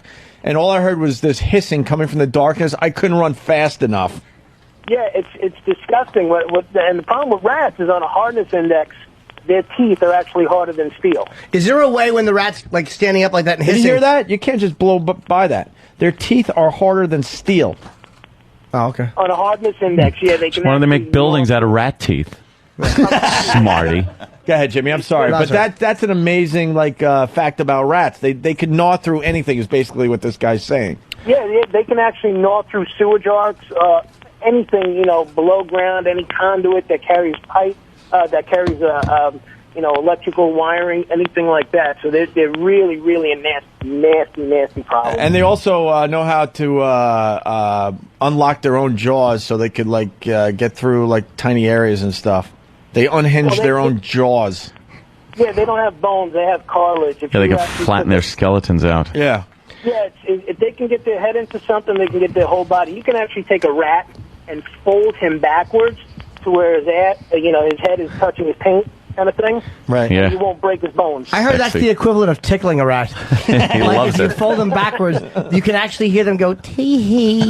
Look, I'm sniffing my own asshole. Yeah, they kind of laugh about it, like, you got me. You got me. Rats are good-natured about the ribbing. Yeah. The one thing about this book that I read, they said at any given time, I think I mentioned this on the air, but at any given time when you're walking around New York City, you're within feet of a rat. Yeah. They said there's all sorts of tunnels under every sidewalk. They're in the walls of almost every building. They're just everywhere. Very true. Let me ask you- Very true. It's like a whole network moving right under your feet while you're walking on the sidewalk. What about this way of getting rid of them? I've heard this might work. Whereas, what you do is you get into their, nests, and you take out their little positive affirmations that they hang, and you write negative things, and it depresses them. You could do that. Send them in undercover like a little Rat 21 Jump Street or something. I don't know. All right, thank you, sir. Good knowledge. Thanks, guys. Little knowledge today for everybody. Let's go to Louisiana. Carly, what's up? Wipe that out. Hey, guys, I have to tell you what happened to me. I've never heard this happening to anybody else. I'm building a house in the country, and before it's finished, we move in. One night, and needless to say, the mice just infested the house. Wait, is there a country field behind it? Yes, sir. Yes, Are sir. those probably the mice from the field? Field mice? No doubt. Oh, okay. Infested. One night, I'm in bed. Miss, I don't mean to interrupt you, but you said you hadn't finished the house. Was the roof on yet? The roof was on. Okay. The Didn't roof was rain on your We bed, just did had it? an area that was obviously open. Okay. So my boyfriend and I are asleep in bed one night. Was it spackled? Yes. And why aren't you married if you're going to live with somebody? Do you not want the Lord to accept you in? Let's get to the real meat of the issue. Living in sin. Yes, he sent mice and pestilence to your sinful home. It was a plague. Were there locusts in your bedroom, you whore? No, Flaming hail coming down on your roof. I'm kidding, miss. Go ahead. I apologize. Okay, so we are awakened by the... How much of the insulation was in place at the time? That's right, ma'am. What percentage? Was there a fire in your home? Because you said it's never happened. You've never heard of it happening to anybody. So what has never happened? Because I haven't finished the story. Oh, I'm sorry. Well, You're we right. need to know about your unfinished house first. It's just an area that was unfinished. There's no floors or toilets. They just put a wooden structure around dirt on a field and they live in it. All right, Carly, go ahead. Go ahead, madam. I apologize. It's okay. So we are awakened by the worst noise you've ever heard. We throw the door open, don't know what is Wait, the going on. worst noise I've ever heard. Oh, really? Wow. My mind is going 1,000 miles an hour and coming up with nothing. Yeah. Oh, okay, so the worst noise you've ever heard. So your door opened. I'm here, and I've got an idea. We can start there, Jimmy, and continue. E-Rock, have you seen my toothbrush?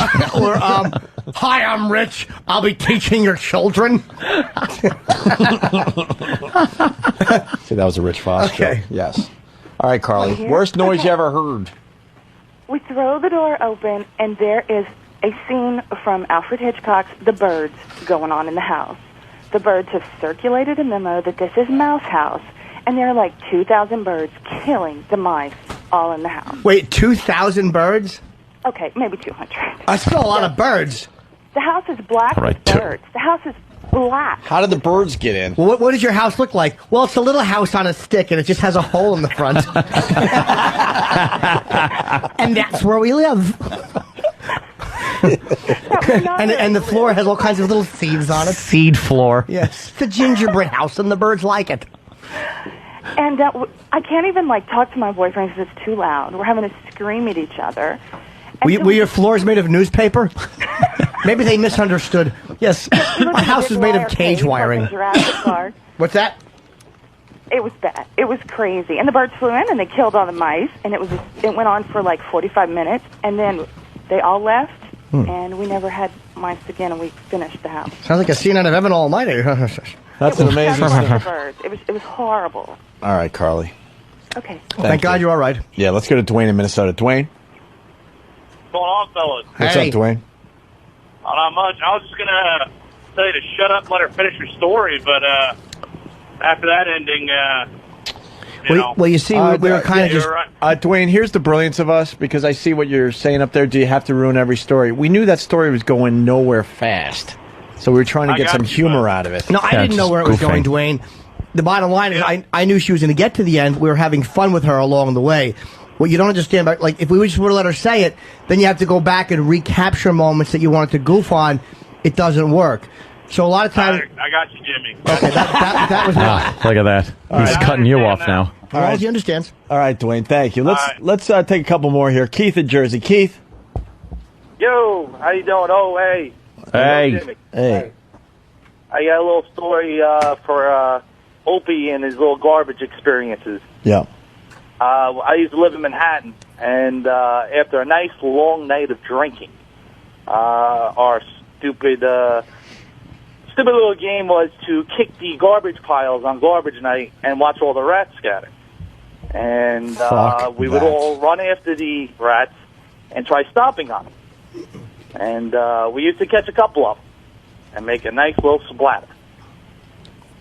That's like serial killer shit, though. Yeah. You know, there's a way to get rid of rats without just stomping on them with your boot. By the way, that's a cool beginning to a story. That's not a cool story. It's a cool beginning. Like, that should be part one. I think if you lined up 100 guys, I think there's maybe one that would actually run after a rat and try to stomp it to death. Stomp it. The rest of them, even though we'd all act like we're brave, most of us would be like, fuck that. You know the best way to catch rats, and I found this, is you dip your dick in cheese. And then when the rats grab onto it, you flick their little heads. That sends out a message. All right, let's go to Tony in Jersey. Tony. Hey, Jimmy, you're on fire today. You're fucking killing me. I had a huge bong hit. It was probably a $6 toke, I swear to God. And you said my house is on a stick with a hole in the front. I lost the whole fucking thing. I talked for 2 minutes. You owe me, kid. All right, I'm sorry. I just wanted to let you know. Right on, man. Let's go to Kansas City. I didn't mean that, though, because that was a birdhouse. Hey, guys, this is Kansas City Dave. Kansas City Dave, what's up? How you guys doing? All right. I used to go to Oklahoma and stay with my ex-wife still because I still fucked her for a little while after we got divorced. And the last time I stayed at her house, I woke up and I felt something crawling, and I flipped the covers up, and there was a fucking roach crawling out of my ass crack. That was obviously under her covers when I went to bed. By the way, do you know right now that roach is somewhere saying, and I thought it was a good place to hide. All of a sudden, warm, disgusting air passed over me. I was in a guy's asshole. And all his friends are laughing at him like, what'd you do? The guy just got the hell out of there. Yeah. Grossest thing ever. Yeah, for both of you. All right, thank you. Let's go to Frank at Freehold. Freehold. Hey, how you doing, guys? What's up? Hey, nothing much. I wanted to tell you guys, I used to work for Con Edison, man. Did you? you? A lot of the way that the roaches get into the buildings is through the ductwork. We used to do a service job. If we didn't do a complete service job all the way, you have to pack all the ductwork. And if you don't do that, the roaches are definitely getting in the building that way. I want to find where the roaches are hanging out in this freaking facility. The big guys. Where we take down something and all of a sudden they just scurry all over the place. That's what I'm looking for with this whole thing. Frightening. Let's go to Tom in Texas. Tom. Hey, guys. The problem with baiting rats is that they die in your walls and it smells bad, and also it can kill your dog or cat if the rat's dead.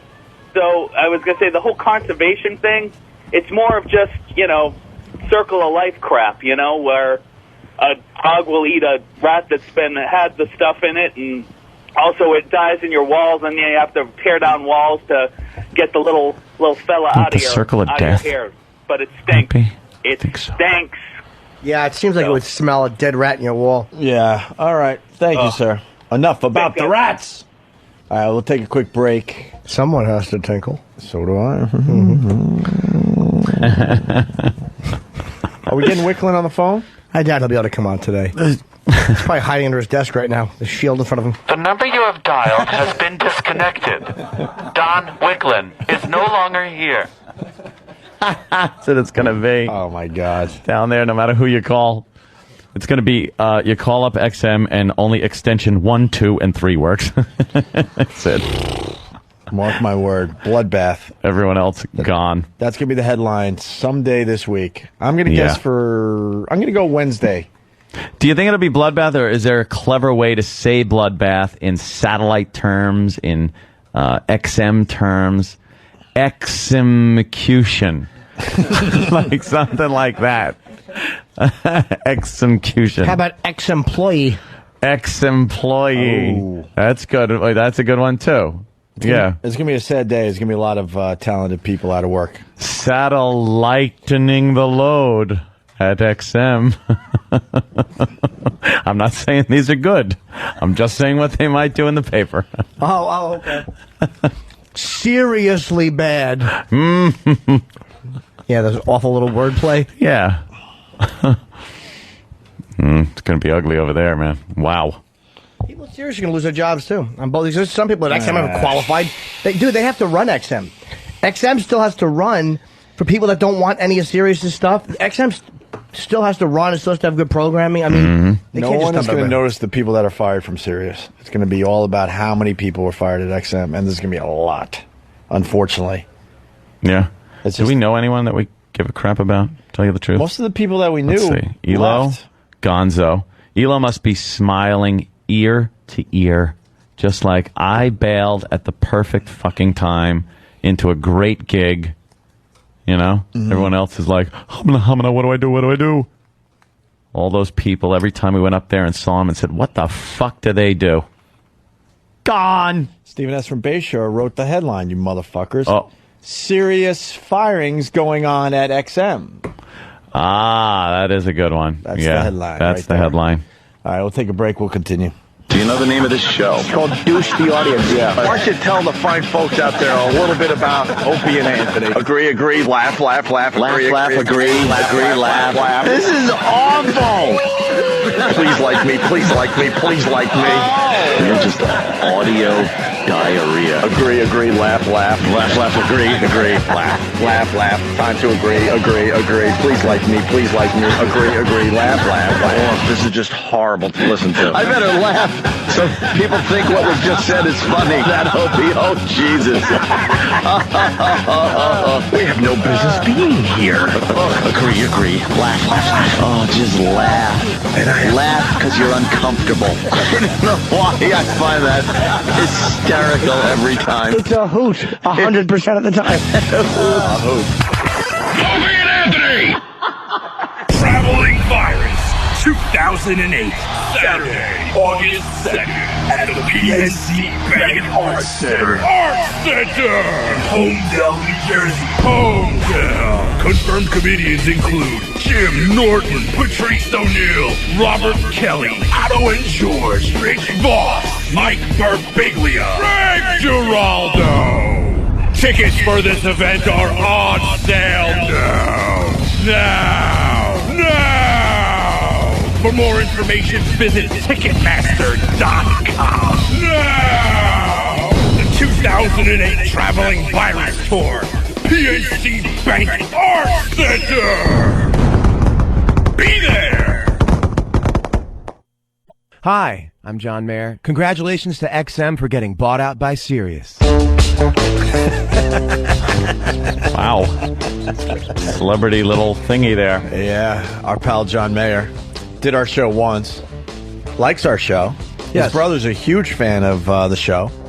Mayer's a good guy because Ope's girl was mentioning when I said, I want to go to see John Mayer, but I'm not sure if there's tickets available. So I just texted Carl, his brother, who's a cool dude. And a minute later, John just texted me back. He goes, "Yeah, whatever she needs." It's like he's a fan of the show. He's not, he's not a phony. Yeah, John Mayer rules, and he was great at the PNC Bank Arts Center. So, all right, hey, we got a little something. I'm Bob Slidell. This is my associate Bob Porter. We're trying to get a feel for how people spend their day at work. So, if you would you walk us through a typical day for you? This is the dumbest radio show ever. It's just people eating and trying to prepare food and making fucking dick jokes. Would you be a good sport and indulge us and just tell us a little more? We have no boss or prepared material. We don't know shit. It's gigantically ridiculous. It's a fucking clusterfuck. What would you say you do here? Nothing. It's a fucking abomination. There's no way to spin it. Useless. Gone. See, that's us talking to the new bosses. Gone. It's a bunch of clips put together to make it sound like we don't do a good radio show. No, that's not true, Jimmy. Your name is Michael Bolton? What's your favorite song? I celebrate his entire catalog. That guy's a genius. Are we a bit distracted today, you think, with this merger thing?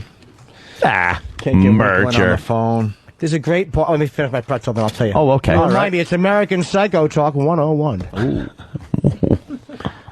All right, we'll move on to some material. Listen to this guy. Ever been so angry at your lawnmower you've wanted to shoot it? No. Let me think. I mean, no. Because I've never asked my lawnmower for a blowjob and heard no. What an lawnmower ass. never got lippy. I think I knocked a lawnmower over once, maybe kicked it. Yeah, you get like mad if it doesn't start. Right. That's the big thing. It's like, brr, brr, brr, brr. You're like, come on. I pushed one in. There's no gas in it. I pushed one into the woods once out of frustration. Yeah. But no. Ever been so angry at your lawnmower you've wanted to shoot it? I have one time. Yeah? Because I was in my living room and all of a sudden the lawnmower came in and started cutting my shag rug. And I really was looking for my gun. Ever been so angry at your lawnmower? You want to fuck it in the exhaust pipe and rape it? You ever want to take a shit in your lawnmower's mouth? This guy Ever been really so hates his lawnmower. angry at your lawnmower you've wanted to shoot it? Police say 56-year-old Keith Walendowski has. He's now in jail over it. I heard the gunshot. And then all the cops are out. Then they hauled him away. It happened Wednesday morning. Court Yeah. Fucking guy. It happened. Wednesday morning. Court. Yes, we happened. Around. Then they hauled him away. It happened Wednesday morning. It happened. Wednesday, but it happened Wednesday morning. Oh, my God.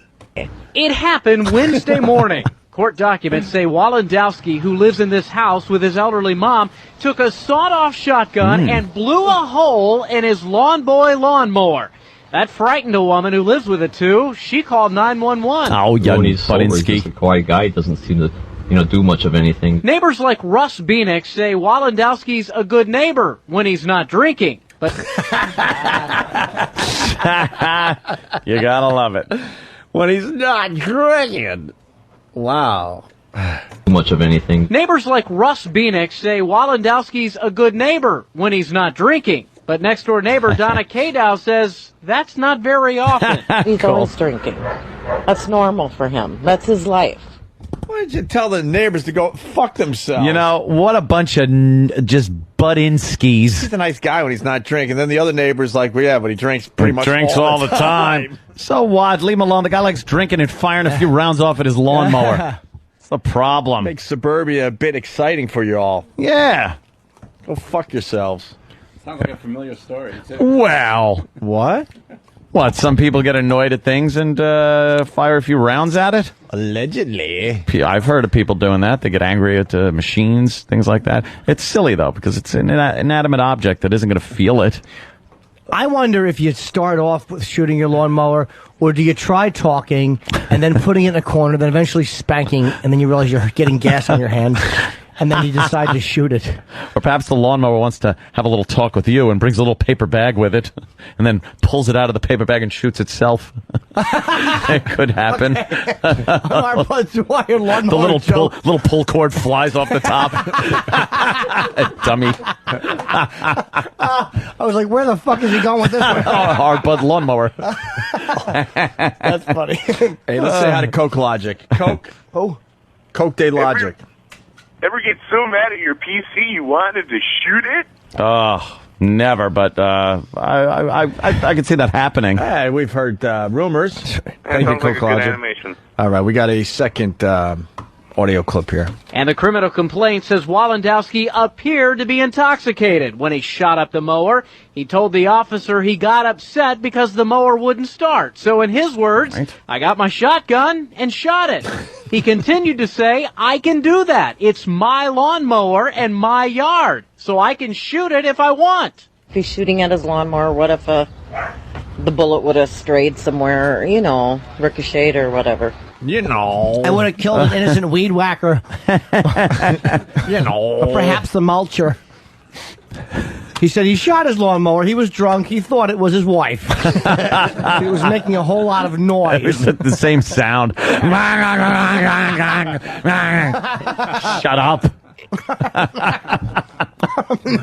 When your wife sounds exactly like your lawnmower, it's time to shoot her. It really is. He thought she was coughing. Shut up. I'm trying to sleep. Oh, you mouthy hole. Pipe down, would you? Yeah. I've been that angry, though. Yeah. Common sense steps in. Yeah. You just kick it real hard. Yeah, You don't pull out the gun, right? Of course not. Who's the reporter? Alan Sniffin? Come on! Very good. That's what? Pierce marked. Let's go with this. Company makes mandals. Candles for men. What the fucking... I thought mandals were sandals. Like... What? Like mandals? They're like almost sandals, but... For men? Yeah. I don't know. Mandals? The key to this, you know that dumb show Fox I got a and Friends? mandal. It's right between my legs. Grab onto the mandal around front. That's right. Pull it Mandal. hard enough, and then chocolate pudding shoots out the back. Wouldn't that be funny if like you had this thing where every time someone tugged your cock, you just shit violently? How horrible your fucking dating life would be. And you didn't realize there was a connection until you were like 6 girls in, and you're in the car, and she just grabs your dick and tugs once, and you just shit yourself. Shit just blurbles out onto your bucket seats. God damn it! And then once you identify that it is that a problem, how do you approach a girl that you care about? And you're going, look, I do have this problem. I know we're ready to, take this to the next level sexually. I just have to let you know something about me. And then as you're fucking her and as you start to come, it just starts bubbling out of your ass. Like in fucking, what was that Daniel Day-Lewis movie where he was finding all that oil? Let There Be Blood? That's what your fucking asshole looks like. Oh, shit. Every time you come, shit fires out. What an awful affliction to have. Oh, talk about a dilemma. Girl's blowing you, and you're like, I don't like her that much. She's got a fucking neck full of treats. You got Pat from Menaki. He writes, I shot the lawnmower, but I didn't shoot the weed whacker. Oh, Christ. Just shoot him. All right, here we go with the Mandals. Oh, yeah, the key to this, that dumb show Fox and Friends, they're reporting this as a real thing, and it's a fake internet commercial. No way. Yeah, so let's listen to this. A guy has said he's had it with all the female-smelling candles around the house. You know, I don't know what you have, like the vanilla, butterscotch and all that garbage. Lavender. Vanilla's big, lavender, yeah. Well, a guy has now invented manly candles with such scents as leather, bacon, Hunting Lodge, what? Cunt. Salmon. How stupid are these people? They actually believed this, and it was just a scam. Yeah, it's a fake internet commercial. Like leather Hunting Lodge, big seller. What does that smell like? Just wild animals? Yeah, it just smells like sweat and gym socks. Why? Men don't like those smells, stupid. That's why we have cologne. Right. And leather's a nice smell. Shower and put on deodorant. Hunting lodge is a nice smell. Yeah. It's all farts and glass. Shut up. Fucking assholes. It's not what men like. Animals? Yeah. It just smells like sweat and gym socks. Did you mention yard work? I didn't mention yard work. Yard work is one. You know what? They're working on a beer scent. It's good. But all they've got...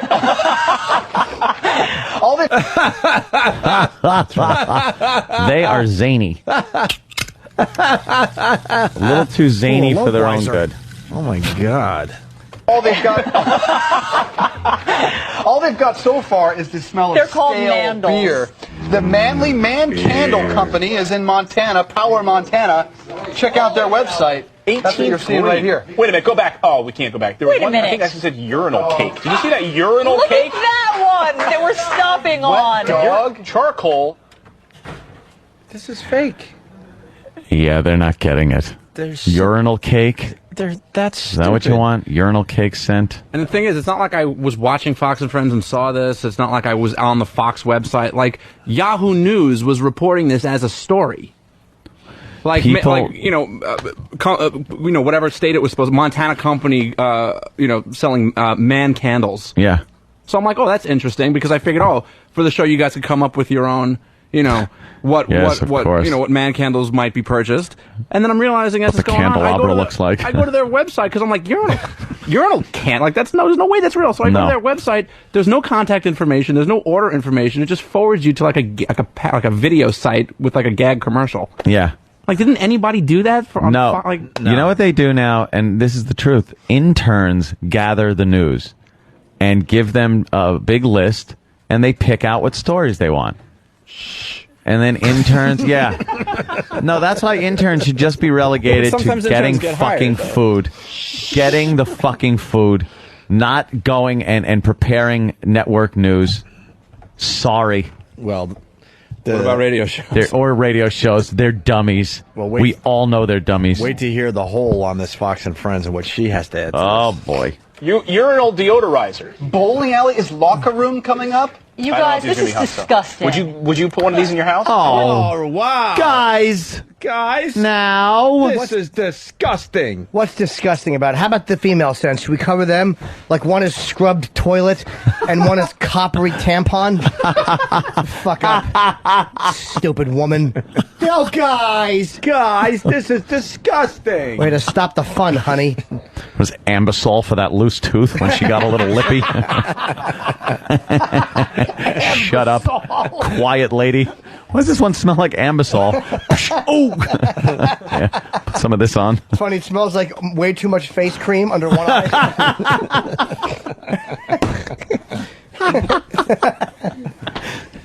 It smells like the sour breath one gets when they make a panicked phone call. How can we make the smell of too scared to leave? How about the scent of I got hit by a doorknob? It smells like a cold meatloaf.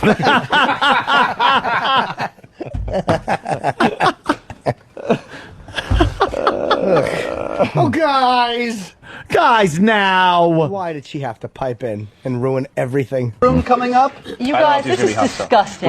Would you put one of these in your house? Of course not. I have a man in my house. You don't need to smell it? I don't need a smellier thing. Would it be funny she said, you missed it. I don't need a smellier thing. She has a man in her house. I don't need a smellier thing. That's right. Just castrate him and degrade him as a stink fucking monster that roams around your house without a dick. She has a smellier thing. It's that fucking Sandy Duncan eye between her legs. What do you think? That's all petunias and roses? Fucking wizard sleeve. I like that one. Fucking, as you're PMSing and you're nervous and angry. Oh. You don't know, that fucking becomes like a swamp. I don't need that. That's right. And stinks. Like what, his secretary, you dummy? Well, how about that fucking awful, that cottage cheese box he was dipping his fucking dick into? Maybe that's why your man smells, because you have another yeast infection, you fucking monster. Fucking old Cool Whip twat. Exactly. Hey, fucking cream cheese pussy, you're the problem. You're the problem. Oh, fuck. I have a man already. Like cock comes out looking like a parfait. Is that the worst, picking those smelly things out of your pubes? It looks like you fucked a stuffed shell. What the hell is that? A stuffed shell. That's exactly. I got some Aragon. Yeah, either you're a great chef or your cunt's got a problem. Fucking awful is that? And you're fucking. You look down and you see the milky white. Yeah. And you don't even want to pull your dick out because your hand will smell. It's like the corners of my old math teacher's mouth. Excuse me, honey. Is your pussy manic depressed?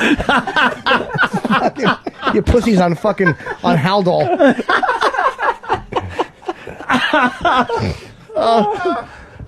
Can I? That emasculating bitch. Yeah, I've already got a man around. I got something that's so smelly. Something smellier. Pat from Menaki. What's the smell of? We would have named it Billy. There you go. Jesus. Tears and copper. That's it. A little hard to find the wick on that candle, isn't it? Exactly. Just a red round candle. Looks like a red candle left on the stove, too close to the stove. That's from the Boohoo collection.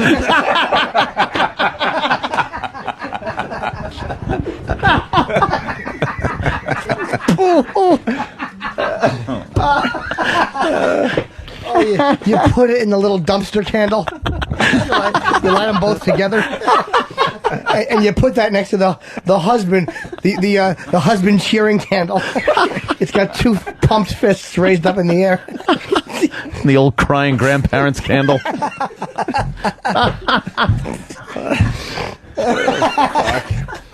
Well, let's go back to the hall and see what she adds to this discussion.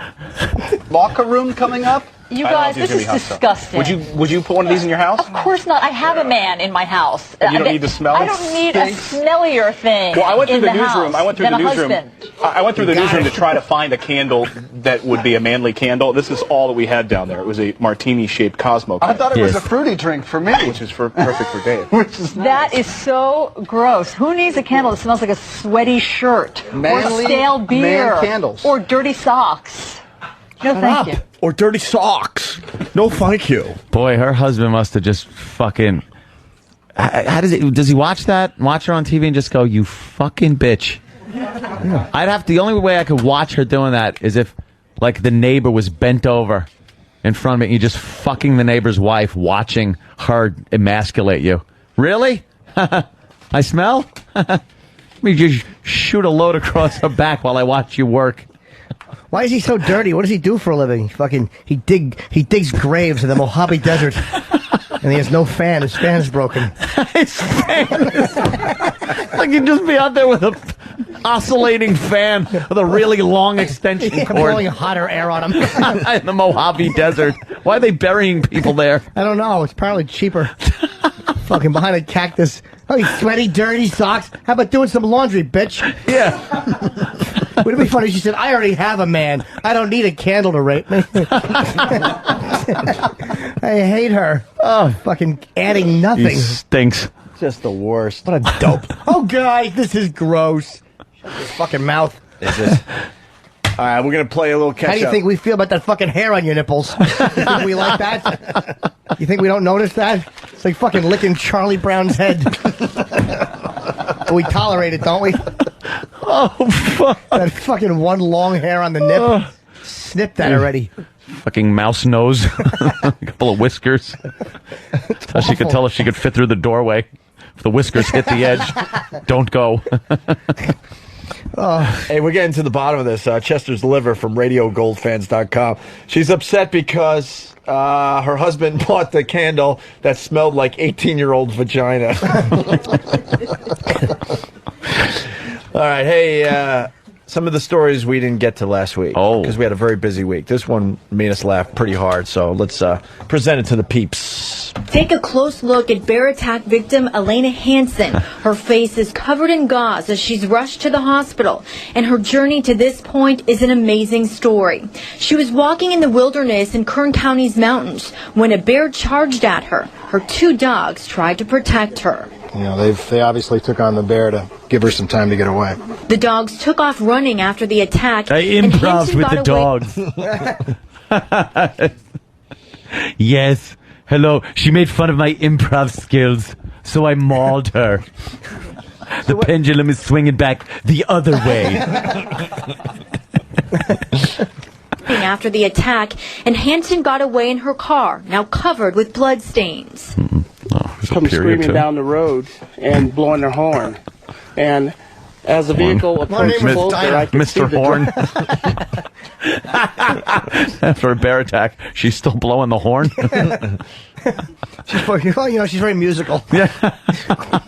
And as the vehicle approached closer, I could see the driver's face was bloody. But firefighter Eddie Childs had no idea what had happened. She pulled up right here, got out of the vehicle, and said that she was frantic, and she said that she just got attacked, and I told her to wait here so I can get some additional information, and then that's when she jumped in her vehicle and... And what? And what? And took off because you weren't helping her. Head off. Still in shock and covered in blood, Hansen drove 2 miles down the treacherous Paiute Mountain Road. Desperate for help, she came here. What made it treacherous? It's treacherous because she's bleeding. It's just a dumb mountain road. What makes the road treacherous? Boy, that first guy must have really been a help. No kidding. For her to hop back in the fucking car and drive away bleeding. He's asking all kinds of stupid questions. Yeah. Bigger than a bread box? Asshole, bleeding. I was eaten by a bear, dummy. Could you fucking get a bandage? Right. I like the fact they say, and he didn't know what was happening. How could he know? She's driving up with a bloody face. What would he know? Unless the bear's sitting in the passenger seat, munching on her arm. Yeah, or unless her fucking her license plate was BR Provoker. Oh my God, that's that lady that pokes bears in the balls and runs quickly. What has happened to her? BR Provoker. I don't know why I abbreviated bear. And not Provoker. Provoker. Long license plate. I just made a quick comedic decision that there's no way to abbreviate. I was PRVKR. People were like, what? Provolone. Yeah. Breaking news from Travis. Yes, Oh. Travis. I hate to throw Danny under the bus. Oh, sure you do. No, you don't. No, you're right, I don't. I ran in here. But manly candles are real. Danny went to the wrong website. What? Well, here's the thing. It is misleading, and I'll agree with Danny a little bit, but if all those scents are real. Urinal cake. Yeah. No, they're not. Stop it. Stop it. Now you're being silly. Yeah. See, what I tried doing this morning when I was looking for show materials, I saw the story, I said, this is ridiculous. Yes, sir. Let me research this further. So I threw mandals or man candles, what have you, into some search engines, and I yielded a result which was a fake website with a commercial. And it's the same website that I saw Fox running. Aha! But it turns out there actually is a manly man candle company that does make manly man candles. And those are the candles that they were showing on the report. And the scents. We order some? Yeah. So let's order them. Danny and Fox News just got the wrong website. I don't believe it. But... Oh, no, Sam is coming in now. This is a whole clusterfuck. It's not the same. It's a different sense. Different Yeah, but they have scents. the urinal scent on there. Do they? Yeah. On what, the fake site? Or the real site? Or the real site. Real candle. I could get urinal cake candle. Oops. Yeah. No, I don't think you're... shaped like a urinal I cake? think you're lying to me. Here's some of the real candles that you can buy from the Manly Man Candle Company. Hunting Lodge Leather Coffee Shop, Wild Alaska, Irish Springtime, Cedar Forest, Alpine, Yard Work, Clean Laundry, Grandma's Cooking, Berry Pancakes, and Pina Colada. All right, see? That's like regular kind of whatever, manly things. Pina Colada? But not fucking... Urinal cake. Urinal cake or dirty sock. Bowling alley, like they were reporting on Fox. Side of balls. Ball crevice. Onion bag. When you fucking just keep sniffing it. You can't not sniff. You don't want to touch your tongue to it. It's like a battery. That fucking awful underarm smell on your bag. I love my own ball smell. Like when you know how you know you got a good dose on your finger? You got to get under the How? No, I mean, I'm not saying you know how you know, but you know what I'm saying. Oh, when you get a good dose on like, you don't even move the ball. What I'll do is I'll fish my hand out. Like right now, I'm touching my balls, and I have my thumb. My thumb is holding the ball to the side. My 3 other fingers are on the leg, And then my pointer finger goes, allow me. and he moseys on down between the crack, and I nudge back and forth, and I pull out. And I have no smell right now at all. I'm very clean. I have none. No ball smell. None. A little oil because I jerked off last night. I did. It was a 6-shooter all over my stomach. Why did you jerk off last night, Jimmy? I don't know. It's just nothing else to do. Bored? I couldn't think of any good Bob Saget roast jokes, so I punished myself. Time to jerk off. Yeah. Let's get back to this bear mauling. Mountain Road. Desperate for help, she came here to Fire Station 78. When lady walked into the station, clearly was, a bear attack victim, tried to keep her calm, tried to stop as much as the bleeding as possible, and try to keep her stable. Got one of the guys in a bear suit to come downstairs. Were amazed by her will to live. Considering the injuries that she had to her, it's pretty amazing that she was able to coherently drive down the mountain and find our station and actually still come in and be able to talk to us.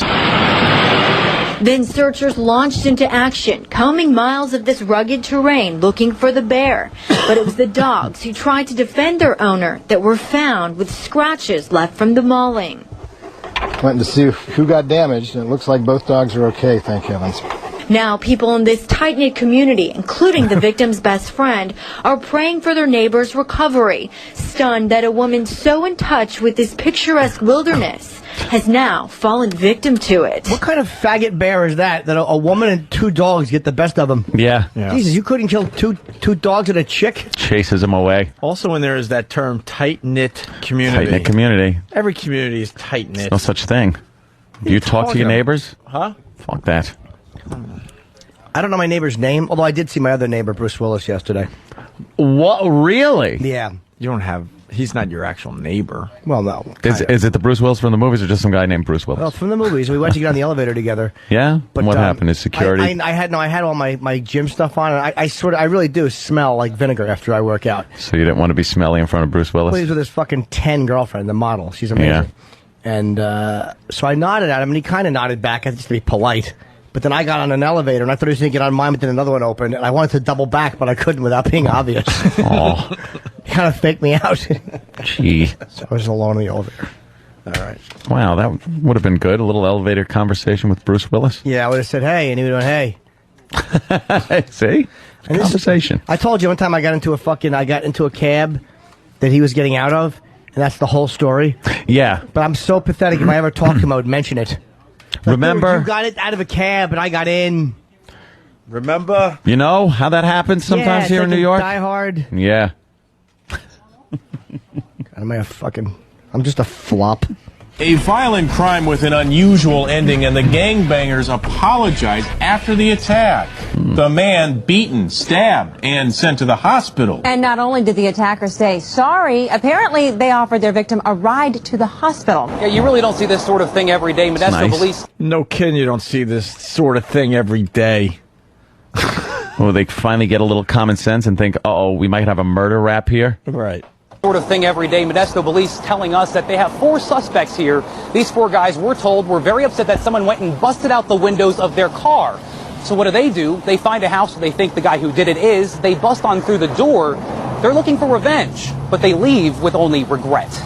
I heard a person just say, he's in the house, and that woke me up. When I ran to the stairs, I see 3 guys already on top of my friend. Kicking, punching him. He goes, he broke our windows to the car. He goes, no, I didn't. I was trying to tell you guys that, but you guys started pounding on me.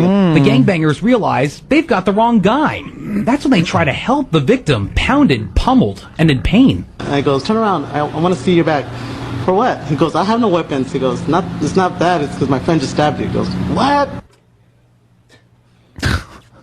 Exactly. That's the reaction we were hoping for from the audience today. Yeah. But the thing is, how they realized the guy didn't do it because he said, I didn't do it. Yeah. Like, what guy would go, oh, yes, that was me? Yes, I did that, and I do it again. That's right. And just fucking Reeboks being put into your jawline. Stabbed in the back, a deep wound, now dripping blood. And I'm just looking at this long, thin knife. I go, oh, my God. Suddenly, criminals with a conscience. And he goes, oh, man. He goes, I'm sorry. And he's like, if you want, we'll take you to the hospital. And I'm looking at him like, what? This is really what gangs have to offer our community, is these senseless acts of violence. For just 2 broken windows, you're going to stab a person? The four guys take off, but not before taking another stab at an apology. And he's all, I'm sorry, and he hugs me, and I'm like, what? Really? Hey, at least they fucking... Look, first of all, I'm on the gangbanger side on this one. Yeah. Someone breaks your windows. Wouldn't you want your friends to go in and stab them? Of course you would. And then they get the wrong guy, and they're like, all right. They stabbed the wrong guy. Yeah, silly us. Obviously somebody's good friend.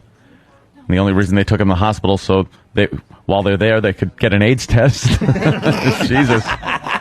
The fuck was that guy trying to fool? Yeah. Come on.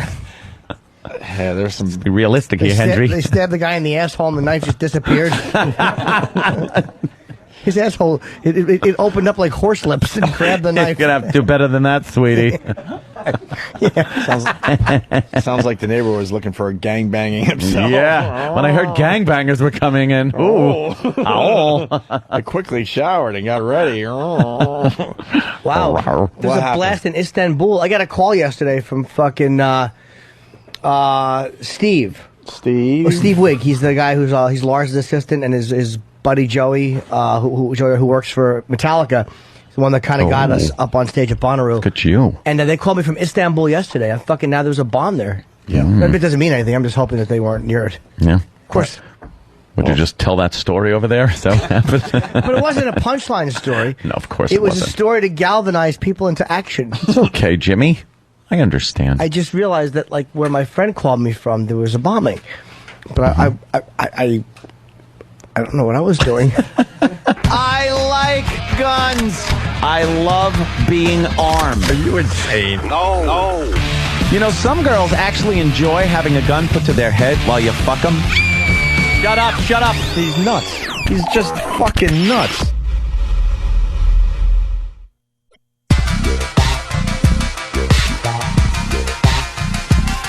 Ah, man, heading toward line of the day. This is crazy. Still trying to get Don Wicklin on the phone. Where are we at with that, Steve? Good luck. Come on, man. You know what happened last time? What happened? That was when we were trying to get Logan on the phone. What happened? And it turned out he was no longer with the company, pretty much. Yeah. Do you miss Logan? Not at all. No. I don't yet, but I will. We hadn't talked to him in so long anyway. Yeah. Barely talked to the guy. No, I'll miss, like, hanging out, drinking, but he hasn't done that in a while anyway. Long time. All right, we got one more thing before line of the day. Mr. T, his Snickers bar commercial. One of my favorite ELO things was when, after we did, was it Letterman, I believe, and we went back to watch it in Bob Eatman, our super agent, Bob Eatman's hotel room. And me and Logan emptied his minibar. And you know how Bob is. He's what they call thrifty. He's a cheap Jew. Right. And he would not even take anything out of the minibar. Minibars, everyone knows, they're ridiculous markup. I don't know why, but they figure for the convenience of putting it in something in your room, they can mark it up 800%. I don't know why that is, but that's just the minibar. So Bob would never take anything out of there. I think he forces his wife to get snacks. He's the one, right? Yep. Someone told me this story. I think it's Bob. Forces his own wife to buy snacks before they go to a hotel, so she doesn't go into the minibar. Into the minibar, she could just grab some chips and stuff. Convenience. Yeah. You do it for the convenience of it. You walk in there and it's 3 a.m. and you open it up and there's a bag of Famous Amos cookies. Fucking A. $37. You're $37 was well worth it.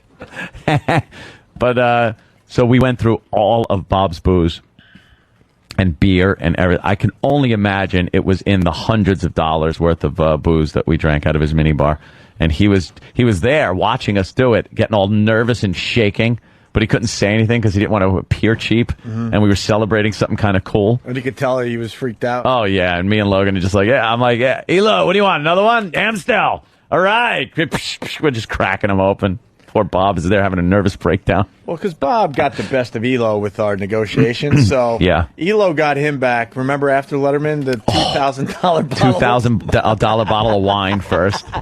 Pawned that off on him first. He forced Bob to buy a $2,000 bottle of wine. Classic. In celebration of our Letterman appearance. Yeah. And under the guise, we'll split this. We'll split this dinner bill. Nope.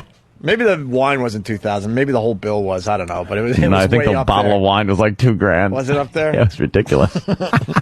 And it tasted just like any other wine. It was good. Yeah, it was good. What are you going to say, though? $2,000? You know the story that Bob refuses to let die is the famous Anthony Lobster story. Yeah. He mentioned that the other day again. I got like a fucking 5-pounder. No, I think it was way more than that. Was it? Yeah. Maybe 8? It was $30-some-odd a pound. And we went to this place, and they said, look, we're out of the 2-pound lobster. I think. Yeah. So you could either get the pound lobster or the 10-pound. It was something ridiculous. Some ridiculous. Or a lobster with Down syndrome. Yeah, that's exactly what it was. Had a little Mo wig on. So Anthony looks at Bob, and we were frustrated that there was no movement in our careers after we fucked up. Looked at Bob and looked at the waiter and went, I'll take the 10-pound Give me the 10-pounder. They brought this fucking thing over there. It was ridiculous. And Bob just almost Giant. had a heart attack. Snickers, Mr. T's speed walking commercial that got pulled globally because people complained it was homophobic after airing it in the UK. I like your Snickers bar. Just don't stick it in my ass. Because I ain't no fag. I like to put it in my mouth, but I bite it quick so it don't feel like a dick with little lumps on it. The 18, that stands for ass. I don't like ass.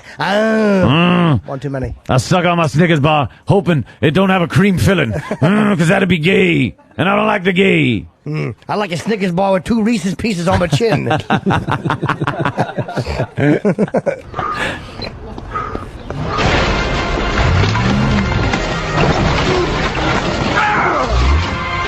Speed walking, I pity you, fool. You a disgrace to the man race. It's time to run like a real man. Take that, speed walker. Do it again, sucker, and there's gonna be trouble with the capital Mr. T. Snickers, get some nuts. Get some nuts. So what yeah, the speedwalker guy was really effeminate. He's speedwalking. You ever see people speedwalk? And he's really moving his ass a lot, like shaking his ass, and he's in little shorts. And he's speedwalking very faggily. And Mr. T comes rolling out like something out of the A-Team, because that's kind of what this is, the whole thing is a goof on, and fires this Gatling gun with Snickers in it at the apparently gay gentleman speedwalking. But if gay people don't want to be stereotyped, do they have the guy being gay or saying anything? No, he just kind of looks very feminine in his speedwalking. Speedwalkers aren't straight guys. There was one in my high school. Swimwalkers are the best. There was one in my high school, and yeah, speedwalker. Yeah. So they walk backwards into things. Speed walk backwards into fucking cucumbers. How does he walk so fast with his hands around his ankles and his trousers down? He dropped his trousers. And his belt buckle's actually dragging. It's never cling, cling, cling. It's just backing into things. Backs up so quickly, there's little sparks from where his belt buckle's hitting the sidewalk. Doorknobs and fucking corn cobs. Whatever. Where would a corn cob be where you could back into it with your asshole? At your neighborhood grocer, hanging out on a shelf. Look at this commercial. Looks ridiculous. Actually, is it a tank? That was a different one. That's different. Yeah, I didn't realize there was a there's a bunch of them. I haven't seen any. It's in the UK, I guess. Yeah, why would it be over here? Well, figures they buckle and pull it. Yeah, let's fucking cowards. Let's do a little line of the day and get the hell out of here and see if we got jobs or not.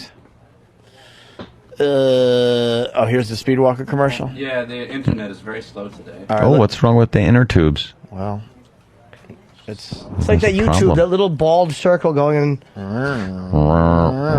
It's just circle loading.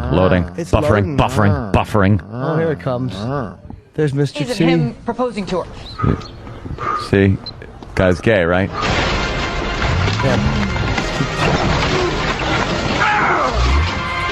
Speed walking, I pity you, fool. You a disgrace to the man race. It's time to run like a real man. Take that, speed walker. again, sucker, and there's gonna be trouble with the capital Mr. T. Snickers, get them nuts. Mr. T's hair is looking very cotton candy-ish. Yeah. He's old. That's kind of funny, though, no? I thought the commercial was kind of funny. It forced the speed walker to run, because speed walking is ridiculous. It shouldn't be Getting a sport Snickers bar anymore. shot at him by a big, giant Negro. Of course he's going to start running. Yeah, I'm surprised the guy didn't stop because he said they were black dicks. he didn't Catching him in his mouth. in his asshole, on his feet. He doesn't drop one. This fucking asshole looks like a Snickers holder. Like, you know, pens or a pen holder. Yes. Like the guy that broke the cigarette smoking record in Guinness Book of World Records. I hate yours right there. Fucking A. That's what his mouth and asshole look like with Snickers bars. Snickers bars. His ass looks just like that guy. All right, let's do line of the day. Get the hell out of here. Carbonite.com, I believe. Right. You're still with the Carbonite? Of course. That's something you use to back up your computer hard drive so you never have to worry about losing any of your files. Check it out at Carbonite.com. Promo code XM. Here is a runner-up line of the day. The house is black. How did the birds get in? Well, what does your house look like? Well, it's a little house on a stick, and it just has a hole in the front.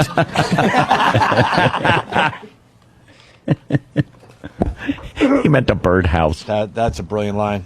Coke Logic writes, Ope, you're killing us out here. When are you going to have a meeting with anyone to talk about your future with satellite? I would imagine that they would get a hold of us soon. They now will. that the merger has gone through. Yeah, the merger went through. They got a clean house. They know we got time. We're not going to go anywhere.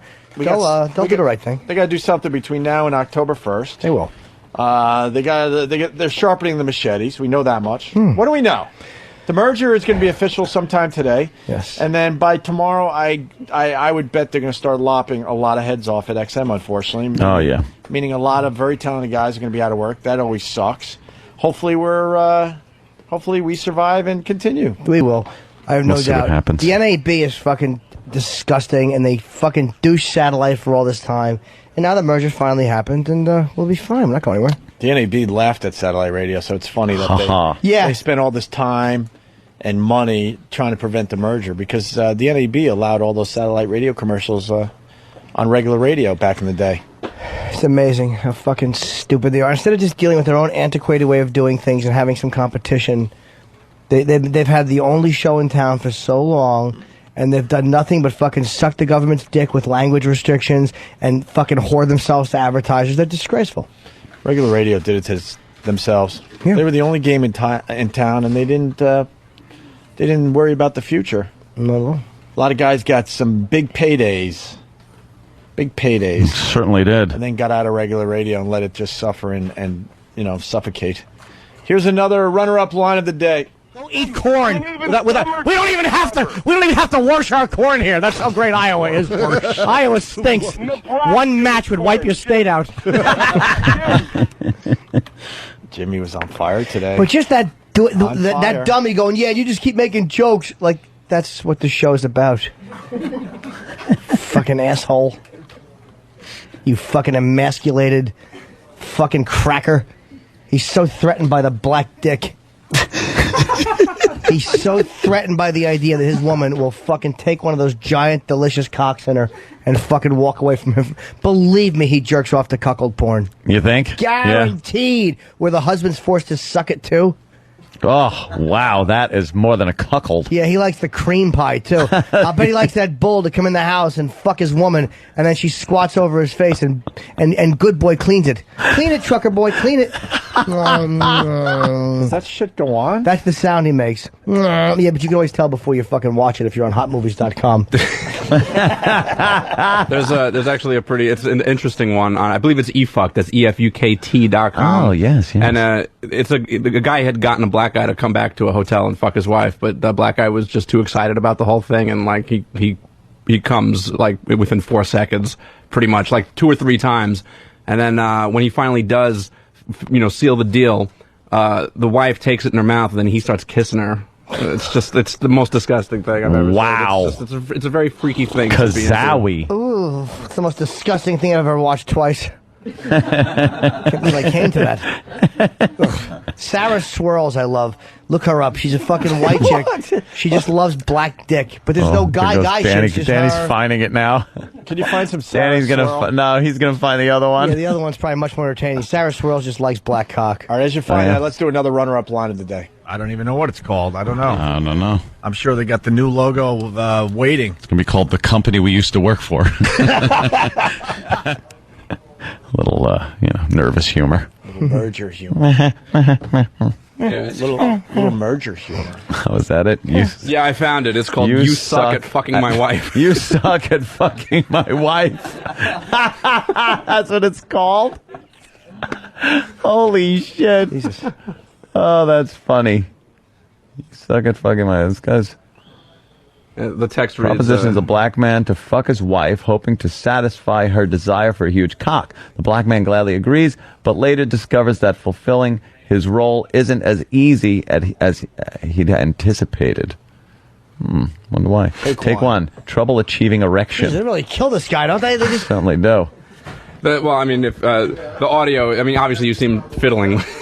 Oh, he's really tugging. Yeah, and like in the audio, you can hear the husband behind the camera going, "Does this usually happen with you? You have problems like this all the time?" Why don't you go down on him and then climb on top of him like that? Let's try that. Once you get him going. Well, look at Once this you get pig. Back, he'll be hard. Yeah, but she's white. I mean, I'm not sure what's going on. Maybe I'm just not relaxing. Yeah. That shit happens. Feel like this pressure. and the husband's just fucking filming this. I don't get it. Want to take a break? Yeah. Take two. Premature ejaculation.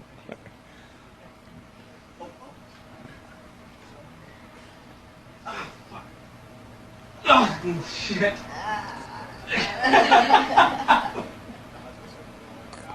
Did he come before he? Did he just? Yeah, he just came. What a fucking loser. This is the director's nightmare. She just fucking She didn't even sit on it. She got up to sit on his cock, and he fucking shot his load. Wow, it's a hell of a compliment. What happened?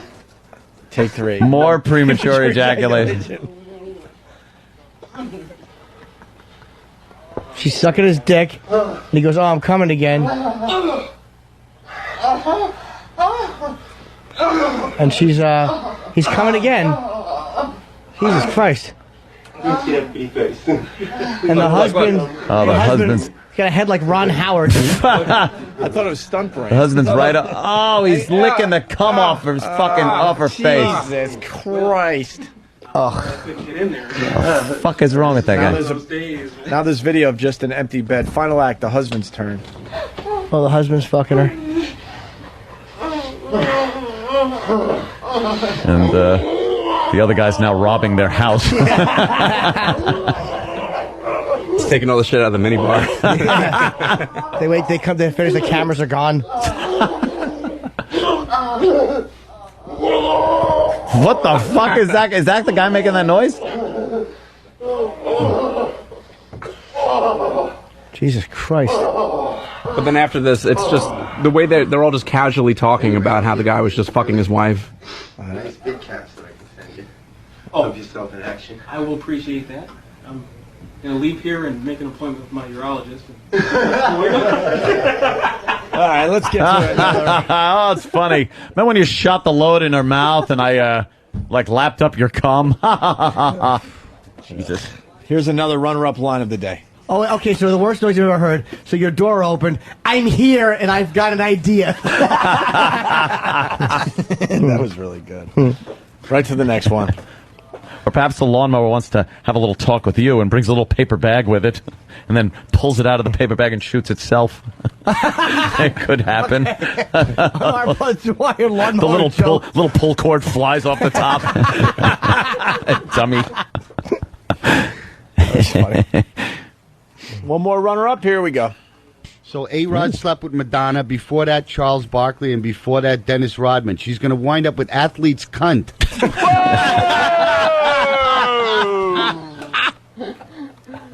That was awesome. And that was on regular radio, too. Yeah. He blurted that one out. Don says he's going into a meeting, so he hasn't been in a meeting. He's been avoiding us. Now he's going into one, which probably isn't good. No. And here is your line of the day. Here comes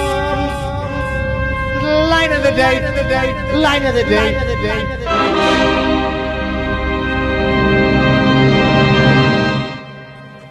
Just a red round candle. Looks like a red candle left on the stove, too close to the stove. That's from the Boohoo collection.